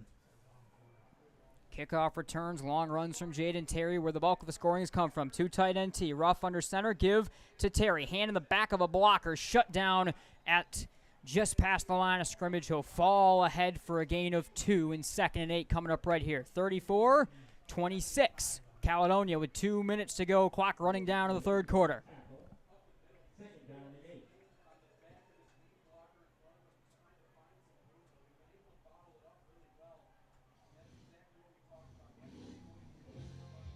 .145 and less to go. 2 tight end T, 2nd and 8 from the Bulldogs, 28-yard line, 27-yard line, breaks out right here. Ruff turn, delayed give is faked. It's a keeper around the right side of the line. Ruff stumbles a little bit turning the corner and dives to the 30-yard line for 3rd and medium here with 1:28 and less to go. So a well-designed play, but a bit of a stumble on the turn on the bootleg keep. Yeah, I think Vogler on the outside there was trying to play contain. Had his eyes in the middle of the field, yet thought the football was going up the middle. Ruff had an opportunity to maybe try to run by him, but the stumble cost him just enough time for Vogler to recover. Grandville 3rd and 5 from their own 30 down 8. 1:07 to go in the third quarter. Give to Haney, the sophomore, taking defenders with him.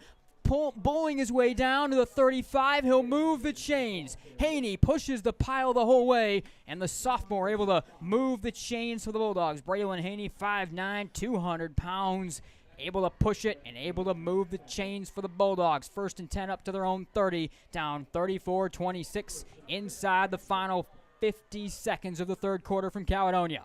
Big time run from Haney right there. 3rd and 5, a powerful run, gets just enough, gets your offense moving the chains, gets your first down of the possession. Ruff strides under center, surveys a 5 down front on the other side, turns, gave it on the trap up the middle. The cop coach was shut down right away with Klingensmith standing over top of him after a gain of 2 yards up to the 37-yard line right there. Official mark 1 yard to the 36-yard line. 17 seconds and less to go. 2nd down and 9. We'll see if Grandville tries to run one more play here in the 3rd quarter.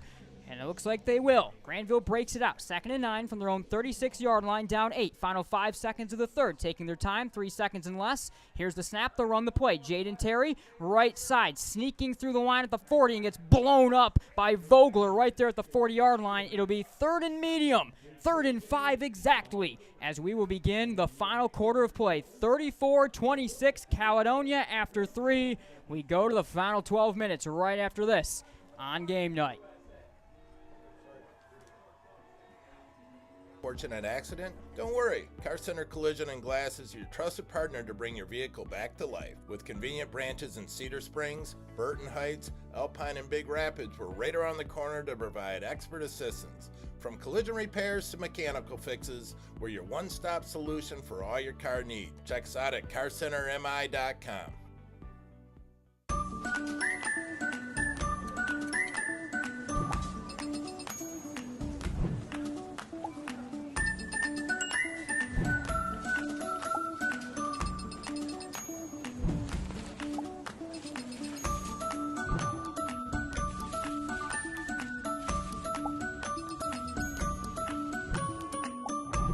What would you do with some extra time? Welcome back. Final quarter. 3rd and 5 Grandville.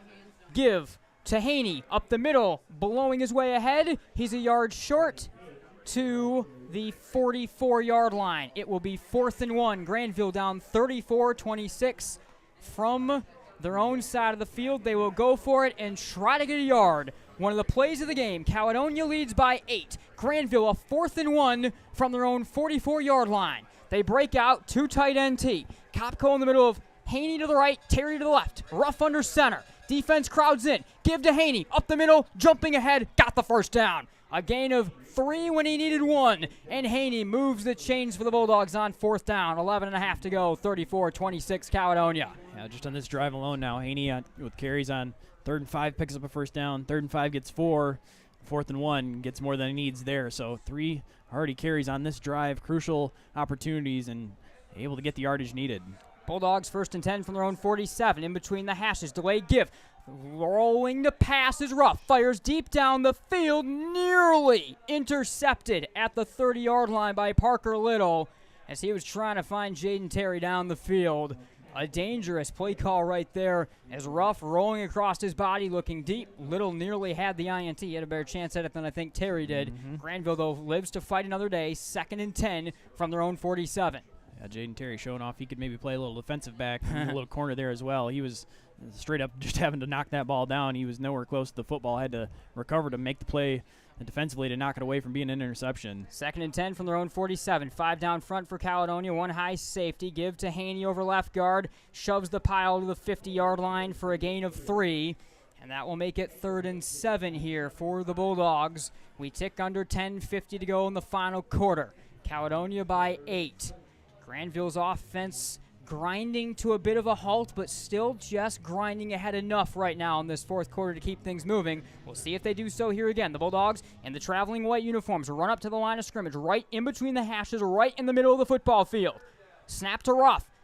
Give on the delay to Terry. Right side with space. Breaking a tackle. He is short of the 1st down. Shoves his way inside the 45, though 1 yard short of where he needed to be to the 44-yard line. It will be 4th and 1 for Grandville here as Terry was able to get a little bit extra right there, and the Dogs will go for it. Another 4th and 1 on this drive. We tick under 10:10 to go. 34-26 Caledonia. And the delayed counter handoff to Terry. Fought for everything he had. Came up just a yard short, but much more manageable 4th down. 2 tight end T lines it up. 5 down front for Caledonia. Ruff, turn, give. Haney got the 1st down again and pushes the pile just shy of the 40 to the 41-yard line. Big push the entire left side of the line. Jackson, Wiley, and DeHaan blew that one along with Medeos wide open, and Haney able to ride him for the 1st down. The mark will be just around that 40-yard line officially. I gotta love the execution. 3rd and 7, not panicking, able to get 6 on 3rd down, and then knowing on 4th down you trust your line to get a push. Powerful run from Haney. 1st and 10 from the Scott 40. Bulldogs down 8. Snap to Ruff was delayed as he went to the hard count. Now relays a new message. Rain falling here at the Ralph. A little bit longer call. Relayed to Jaden Terry. Snap to Ruff. Give to Haney. Up the middle. 2 hands on the ball. Running through the first wave of tacklers and falls down for a gain of 3 yards on first down. 9:09 and less to go in the final frame. 34-26 Caledonia. Inside of this defense, just so stout for Cal. And, of course, it's led by Heron. The second year we've seen him in the middle of this defense. Smith joining him for a lot of the snaps on the inside as well. 2nd and 7 from the Cal 37-yard line. 8:50 to go. Dogs down a score. Ruff, fake handoff, bootleg keeper, left side with speed, angles outside the numbers to the 30. He's got the first down to the 28. He then gets hammered out of bounds. A couple of late penalty markers come down, and I think they'll be tacking some onto this. We'll see exactly what it is. Yeah, we'll see. There may have been a hold on the backside of the play, I think, on the Grandville side, and then maybe potentially a late hit on the sideline. We'll see. I said there were 2 flags on the field, one that was thrown just a little ahead of the other one.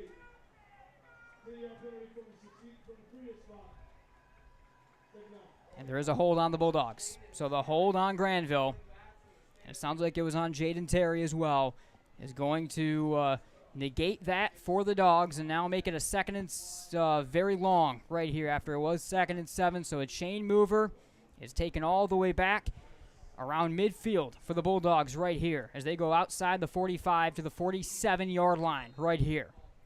8:40 and less to go. 2nd and 17. Under center goes Ruff. Fake give to Haney, then on to Terry. Right side on the stretch. Terry outside the numbers, breaking the tackle of Greenfield, lowers the head over the 40, and dives down just shy of the 35-yard line to the 36, where he's leveled out of bounds by Heron. Big run from Jaden Terry through the rain to get most of that yardage back and make it 3rd and very manageable. What a moment there by the sophomore to come up big. Yeah, had to outrun the corner to the sideline there. A little hesitation like he was going to cut towards the middle of the field, then stretches it back outside and wide. 34-26 Caledonia. 3rd and 6 Grandville from the Caledonia 36-yard line. 8 minutes to go in the ball game. Ruff strides under center against a 5-down front from the Scots. Turn from Ruff. Give to Haney. Up the middle. The sophomore pushing his way. Second effort over the 30 to the 29. First down. Again, Braylon Haney. 2 hands on the ball. Falling ahead for the first down. Smith to tackle. Another chain mover from Haney. Yeah, again, the Bulldogs executing on this drive. Backed up after the holding call, well behind the chains. Couple runs, and they get it right back. Now get themselves in a more neutral situation on first down. Can take as much time as you want here. At the end of the day, you're going to need a touchdown and a 2-point conversion either way. 7.5 to go. The Bulldogs from the 29-yard line. Give to Haney right up the middle. 2 hands on the ball. Got grabbed onto from behind as he got initially into the line and pushes on forward, where Engelberg and company bring him down after a gain of about 2 to the 27-yard line. It is a gain of 2, and it is 2nd and 8 here for the Bulldog offense. 7:10 to go. The Bulldogs draining some clock to start this 4th quarter. 34-26, they trail. Ruff will march him out. 5 down front for the Scots. 2 tight NT. Kopko in the middle of Terry to the left. Haney to the right. Turn from Ruff. Fake give to Haney. On to Terry. Right side. Burst of speed through the line of scrimmage and got tripped up by Heron to the 22-yard line for a 3rd and medium right here for the Bulldogs. Looks like it'll be 3rd and 5 here on the mark. 6:36 to go. Again, just a 3rd and medium after 3rd and medium. It is 3rd and 5 from the 23-yard line right here, and the Dogs march it out. Down 8. 6.5 to go in the ball game. Ruff under center. Defense crowding in. Snap to Ruff. Give to Haney up the middle, left side, pushing his way ahead, falling forward. He's got the first down again. Tripping, falling, pushing. Braylon Haney moves the chains again for the Bulldogs on 3rd and medium. Braylon Haney's been so impressive from not starting just a few weeks ago now to being thrown into the fire. Over 20-plus carries on the night, and we're still got a ways to go. 6:05 to go. Grandville inside the 20 to the 18-yard line. 1st and 10. Ruff under center, 2 tight NT. Give Haney over left guard. He had a bit of a hole and gets tripped up just around the 15, shy of the 15 to the 16-yard line for a gain of a couple on first down right there. Another 2nd and 8. It's been almost the same method. 2 yards on first, Another 3 on second, 5 on third down. It's been a slow burn up the field. 5.5 to go. 34-26 Caledonia. The Bulldogs burning clock right now, but again, they still trail burning this much clock off the scoreboard here at the Ralph. Bulldogs go under center. Medeois, the tight end left. Connolly, the tight end right, out of the tee. 2nd and 8 from the 14.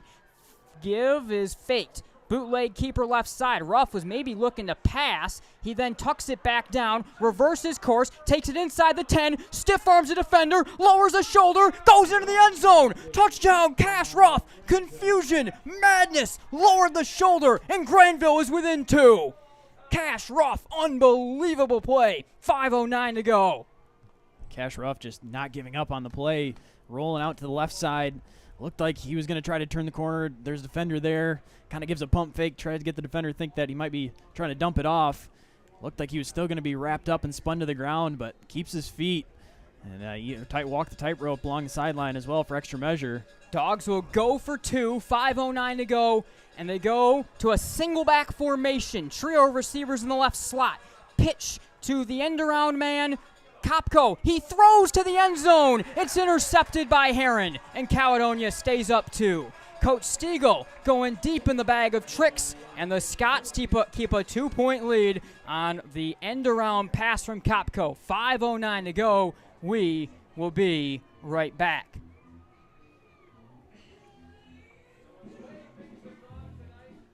We like it. Want to build something? Great. Start businesses, build bridges, raise a whole city. Future in fighting crime? Want to save lives? Do it all here. But you've got to go forward fast. Because today is now, and tomorrow is soon. And to get ahead of the game, you got to get ahead of your time. This is your future, so take it and move all of us forward. This is the pizza the other guys wish they could make. Keep dreaming. Jets. Better, because it has to be. Welcome back to Grandville. Cash Ruff has found the end zone. The Bulldogs, though, unable to complete the 2-point conversion, so Caledonia stays up by 2 with 5:09 to go. The Bulldogs will break up. Caledonia is anticipating an onside kick right here with most of the unit all within 5 yards. Karanen, high twisting pooch kick, bounces at the 40, followed on by the Bulldogs. Newville got there. Grandville football, 5 minutes to go. E.J. Newville falls on the high pooch kick, and it's Grandville football down 2 with 5 minutes to go. Special teams once again got the kick there. Add that to the long list of plays that they've made on the night. Not really sure what the return team for the Scots was thinking there. They had an opportunity just to catch the ball, either just take the fair catch or knee the ball right there, and instead just let it hit the ground. Not really sure of the situation and trying to possess the football, instead allowing the Grandville team to get down there. Dogs will break it out. 5:07 to go from the 37-yard line. 2 tight end tee. Grandville have just remained the cardiac kids all season long. The last couple of weeks in these contests, they'll have another one here. Out of the tee. Under center goes Ruff. Give to Haney up the middle, charging over the 35 down to the 34-yard line for a gain of 3 on first down. Under 5 minutes to go, Caledonia by 2, but Grandville the football after the successful pooch kick is secured by Newville. I expect a replica of that previous drive that you just saw from the Bulldogs. A heavy dose of Haney, Terry, and then mix in an occasional bootleg, maybe with Ruff. And the Bulldogs now are going to try to eat up as much clock as they can and just try to leave it on their offense to score at the buzzer. Give Jaden Terry bouncing off one tackle, driving inside the 30, down a yard short of the line to gain inside the 30 to the 29-yard line. See Vogler and Heron among the tacklers. Mark may actually be back to the 30-yard line officially, and it'll be a 3rd and 3 right here for the Bulldogs. 3rd and 3, 4:17 to go. Clock running down. 2-point lead for Caledonia. Dogs driving. What a night for special teams. Couple kickoff returns. I mean, you think of the mistakes on 2 missed extra points for Caledonia, rolled plays there, and then that last play. Special teams have been the difference tonight, keeping the Bulldogs in this one. Ruff, give to Haney up the middle, charging. He's stonewalled short by a yard this time. It will be 4th and 1. Haney gets 2 of the 3 he needed. 4th and 1, 3:45 to go, 34-32 Caledonia. Play of the game coming up. Yeah, we'll see how hard the Caledonia defense wants to sell out for the run with Haney right here. If they're basically two options. You've seen the power run with Haney, and you've seen the off-tackle run with Jaden Terry going the other way. Try to pick one or the other, shoot the gap, and see what you can do. Dogs break it out. 4th and 8 from the Caledonia 28-yard line. They trail by 2. 3:20 to go. They need a yard. Ruff look to go. Whistles down, and a timeout called before the play got off. The Dogs called their second timeout of the half, 34-32. We will take a timeout as well. The Wisconsin way. We cook each butter burger to order for you and the people you love, so it's the best part of your day. The best. The best. And every creamy scoop of fresh frozen custard, pure happiness. Pure happiness. Pure happiness. Because where Culver's comes from. And the heart of America's Dairyland. Our love. Our love for fresh food is as strong as our love for all of you. From Wisconsin with love. Welcome to Delicious. The Grand Rapids Sports Hall of Fame celebrates the city's rich sports history by honoring prominent West Michigan athletes and those who have contributed greatly to sports on a local, state, or national level. All right, apologies have to break out there because the Bulldogs are breaking it out. 4th and 1 from the Caledonia 28. Grandville trails by 2 with 3:15 to go. Ruff, give Terry, stretch play. He has the first down, breaking, sidestepping a tackle inside the 20, down to the 19-yard line. Terry moves the chains for the Bulldogs. Vogler and Klingon-Smith in on the tackle. Jaden coming up big. We tick under 3 minutes to go. This is actually kind of perfect, taking time off the clock. And now, by the way, the sophomore Jake Karanen, you have to also think about him a little bit right here, down just 2. Yeah, definitely an option if the offense runs into some trouble here, but I knew it was going to be either Haney or Terry right there. Terry gets it with a head of steam, easily picks it up. Ruff will break him out. A game that has delivered every promise we could have wanted. 2 tight end T, and the Bulldogs go with 2:38 to go from the 19-yard line. It's Terry, stretch right side, cuts it up down to the 15-yard line. It was Greenfield that made the shoestring tackle on him around the line of scrimmage. Weiss a little slow to get up and able to get up to his feet at the end of the play right there. So Terry finds about 3 on first down. Actually, he'll find 5 on first down. I think they had that flipped. He's able to get it to the 16-yard line, and it will be 2nd down and 6 right here for the Bulldogs. They break it out.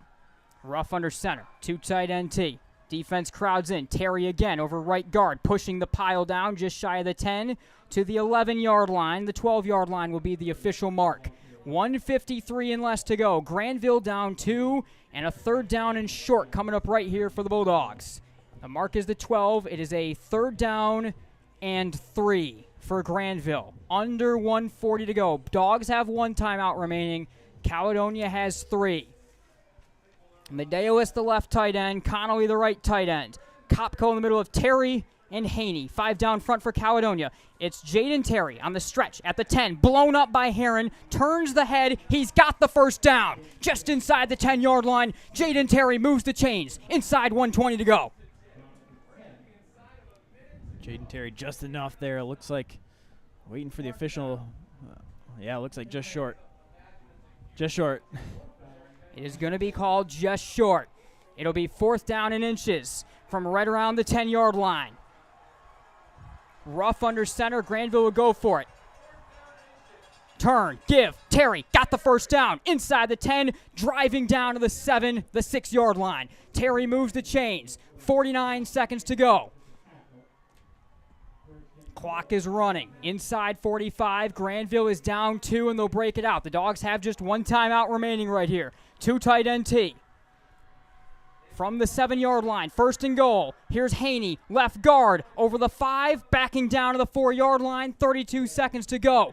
Ruff quickly getting the call in from the sideline and running back on in right here. Mark will be the 5. 2nd and goal from the 5-yard line. 21 seconds to go. Grandville down 2. 2 tight end T. Ruff turns. Give Terry. Blown up. Able to reverse course. Dive down to the 2-yard line. On the dive ahead. 11 seconds. And I would assume Coach Stiegel has called his final timeout right here. He has. 11 seconds on the clock, and Grandville has used its final timeout. They will have a 3rd and goal coming up, down 2 from inside the 5-yard line. I think it'll be from the 3. We'll see the mark. Yeah, we'll see now. Coach Siegel's got a decision to make. You're out of timeouts, which really complicates things. You've got the ball on the 3-yard line. Looks like going to be the official mark.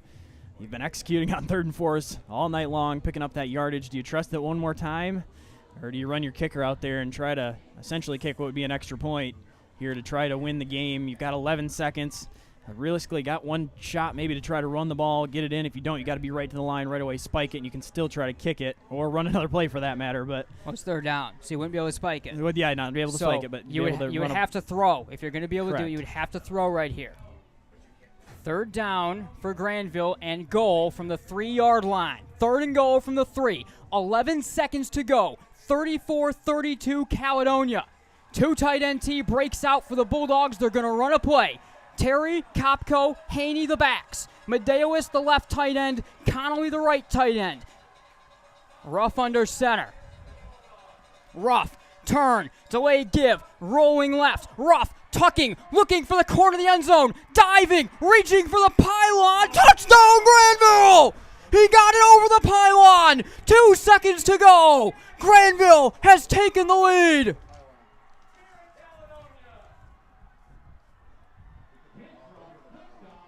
Unbelievable scenes. Cash Ruff finds the corner of the end zone. 38-34 Grandville.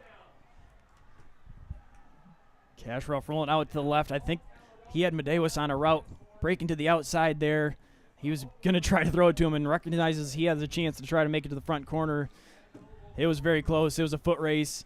He was going to be very close to going out of bounds. Extended the ball at the last second. Looked like crossed over the corner. Of course, lost the football at the right around the same time, but across the plane first. Dogs will go for 2 to try to make it 6. Give to Haney up the middle, charging towards the end zone. He is short. The 2-point conversion is no good, but Grandville on Cash Ruff's 2nd rushing TD of the game have found the end zone. What a call there from Coach Stiegel. Maybe it was a unique play. He was rolling. He was almost looking past, but Tux finds the end zone, getting it over top of the pylon, getting into the end zone, and the Bulldogs lead by 4 with 2 seconds to go, and it looks like Grandville is poised for a unbeaten within OK Red play clash at home against Rockford next week. What a game, and I don't want to jump to conclusions here, but True. we've seen some special teams plays here tonight. Got 2 seconds left. We'll see, but what a crazy comeback for the Bulldogs to this point. Got to execute the one last kickoff here, some sort of squib kick or pooch again. And for good measure, the rain is coming down that much more right now to complicate things a little bit. The Bulldogs 38, Caledonia 34. And the Dogs get ready to send it away right here with Jake Karanen. Coach Stiegel trusted his offense. He trusted his senior quarterback, and Cash Ruff made the play. Can Grandville get out of Caledonia with the win of the year in West Michigan? And make for one heck of a tailgate report. Make sure you tune into YouTube on Tuesday next week for our weekly video podcast. We are going to have a 3-hour-long episode to break down what we saw here today. Karen will get ready to send it away.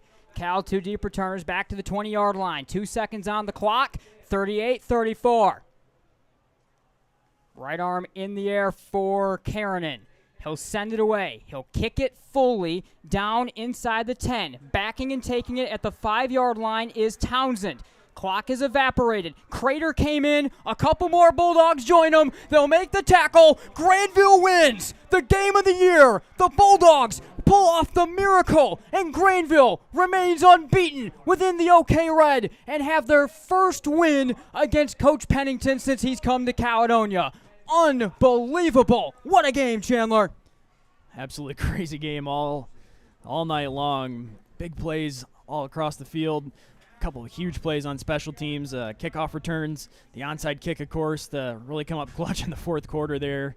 And then the offense just willing themselves down the field. It wasn't pretty at all times, but scoring at the buzzer or just before to take the lead and take the win. Unbelievable. 38-34. an all-time classic, and we will be right back with so much more to break down on the Centennial Securities postgame show.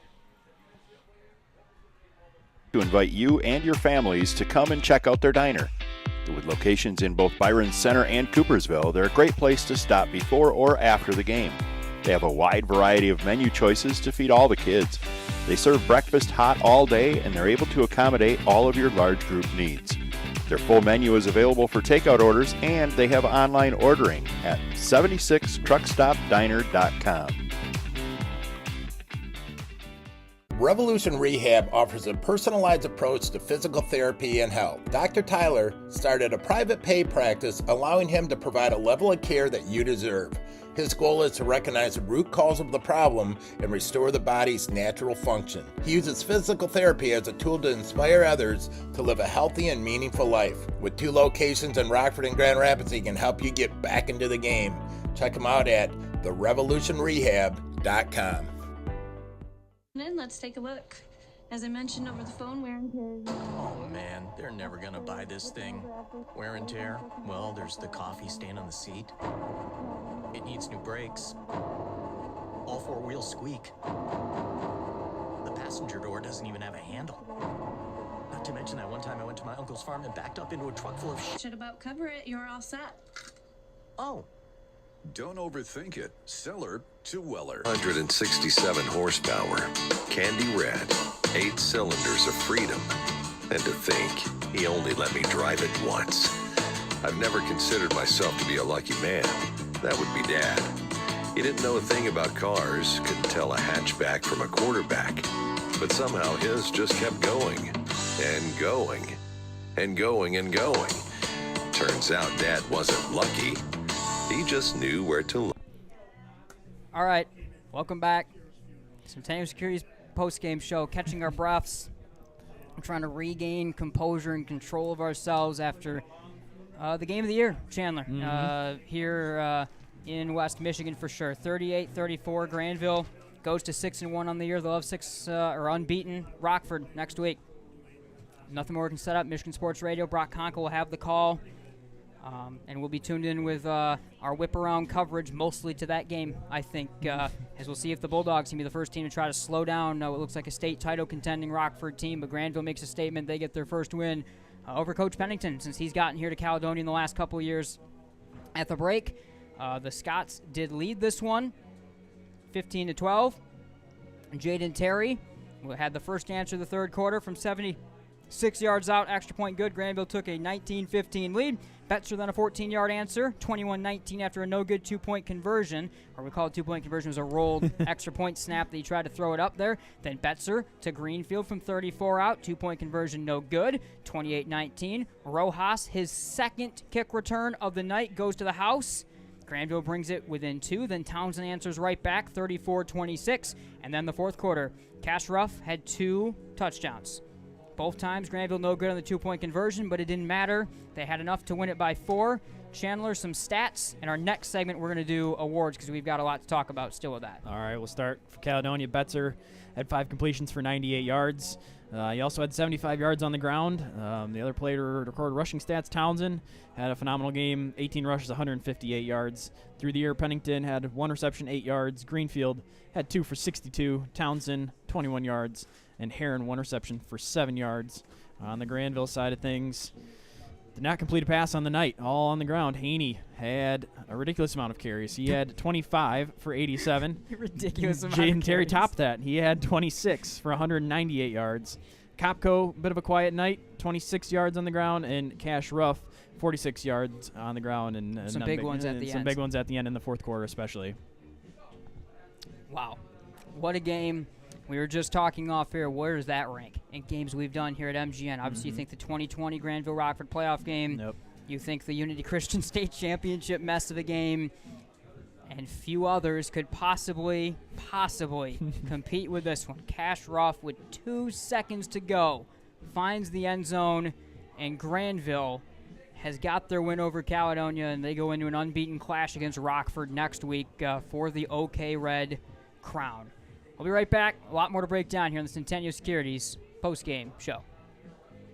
Can you name the 10 winners of the Nobel Peace Prize or the last 5 Miss Americas? The point is the applause dies and the achievements are forgotten. But can you name 3 friends who helped you through tough times or teachers who encouraged you in school? We remember those who make a difference in our lives. I'm Randy Hansen, president of Centennial Securities. What matters to us are the personal relationships we have with our clients, helping them build a secure financial future. As a Centennial Securities customer, you know what I mean. If you're not, isn't it about time? Member SIPC and FINRA.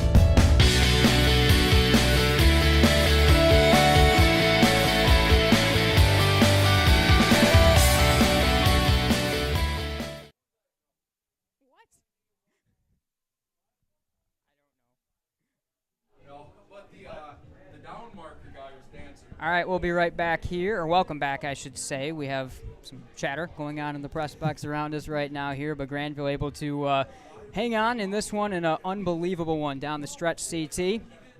And you look at this contest, we got to get into our awards, and we've got quite the awards to hand out. Farmers Insurance Play of the Game. We begin, of course, with that, and a lot of places to go, but the touchdown run from Cash Ruff is where you have to probably look. There's a lot of plays of the game, but that's the winning touchdown, and it will make our lives easy and just call that. Yeah, I think there was a lot of plays down the field all night long, some that we'll talk about here in just a few minutes, but none bigger than the touchdown with 2 seconds to go. Cash Ruff looking to pass, then deciding he was going to run for it, and the extra effort extending the ball, lowering the shoulder, gets across the goal line for the game-winning touchdown. All right, Centennial Securities winning game plan, best play call of the game. Of course, a lot of places to go with that, but you got to go to the decision to go to that pooch kick from Coach Stiegel. He caught the return, the hands team a little bit off guard from Cal. I think they were expecting more of the traditional onside. Pooch kick winds up going to Newville. He falls on it. Grandville gets the football and eventually gets the winning score. Yeah, I think so. I mean, defense have been playing well throughout the night, but your special teams unit also had been making a lot of plays and trusting them, not just going to the onside kick that Caledonia had jumped on already, instead going to the squib kick. The Caledonia return team caught off guard, not really sure what to do with the football in that situation, and able to jump on it and give themselves back-to-back possessions to take the lead and the win. Remember, Centennial Securities offers the investments and advice for your best financial game plan. Rainbow Grill, which is open from 6 a.m. to 2 p.m. Monday through Saturday. They have half a sandwich and a side for $9.09 from 11 a.m. to 2 p.m. daily, and it's Wet Burrito Wednesdays from 11 a.m. to 2 p.m. on Wednesdays. They present our player of the game. So there were a couple of Grandville running backs that went for ridiculous scores. There was a Grandville quarterback that had the 2 final touchdowns of the game, but Miguel Rojas had a pair of kickoff returns, and we'll let him split the difference with those 2 huge plays. Yeah, I think so. Over 180 yards of kickoff return right there, just on those 2, not including the rest of the night. And the way that he was able to steal some energy and momentum right away off the gate, scoring the touchdown on the opening kick. Then later in the game, another one when things were starting to look a little bit bleak for Grandville.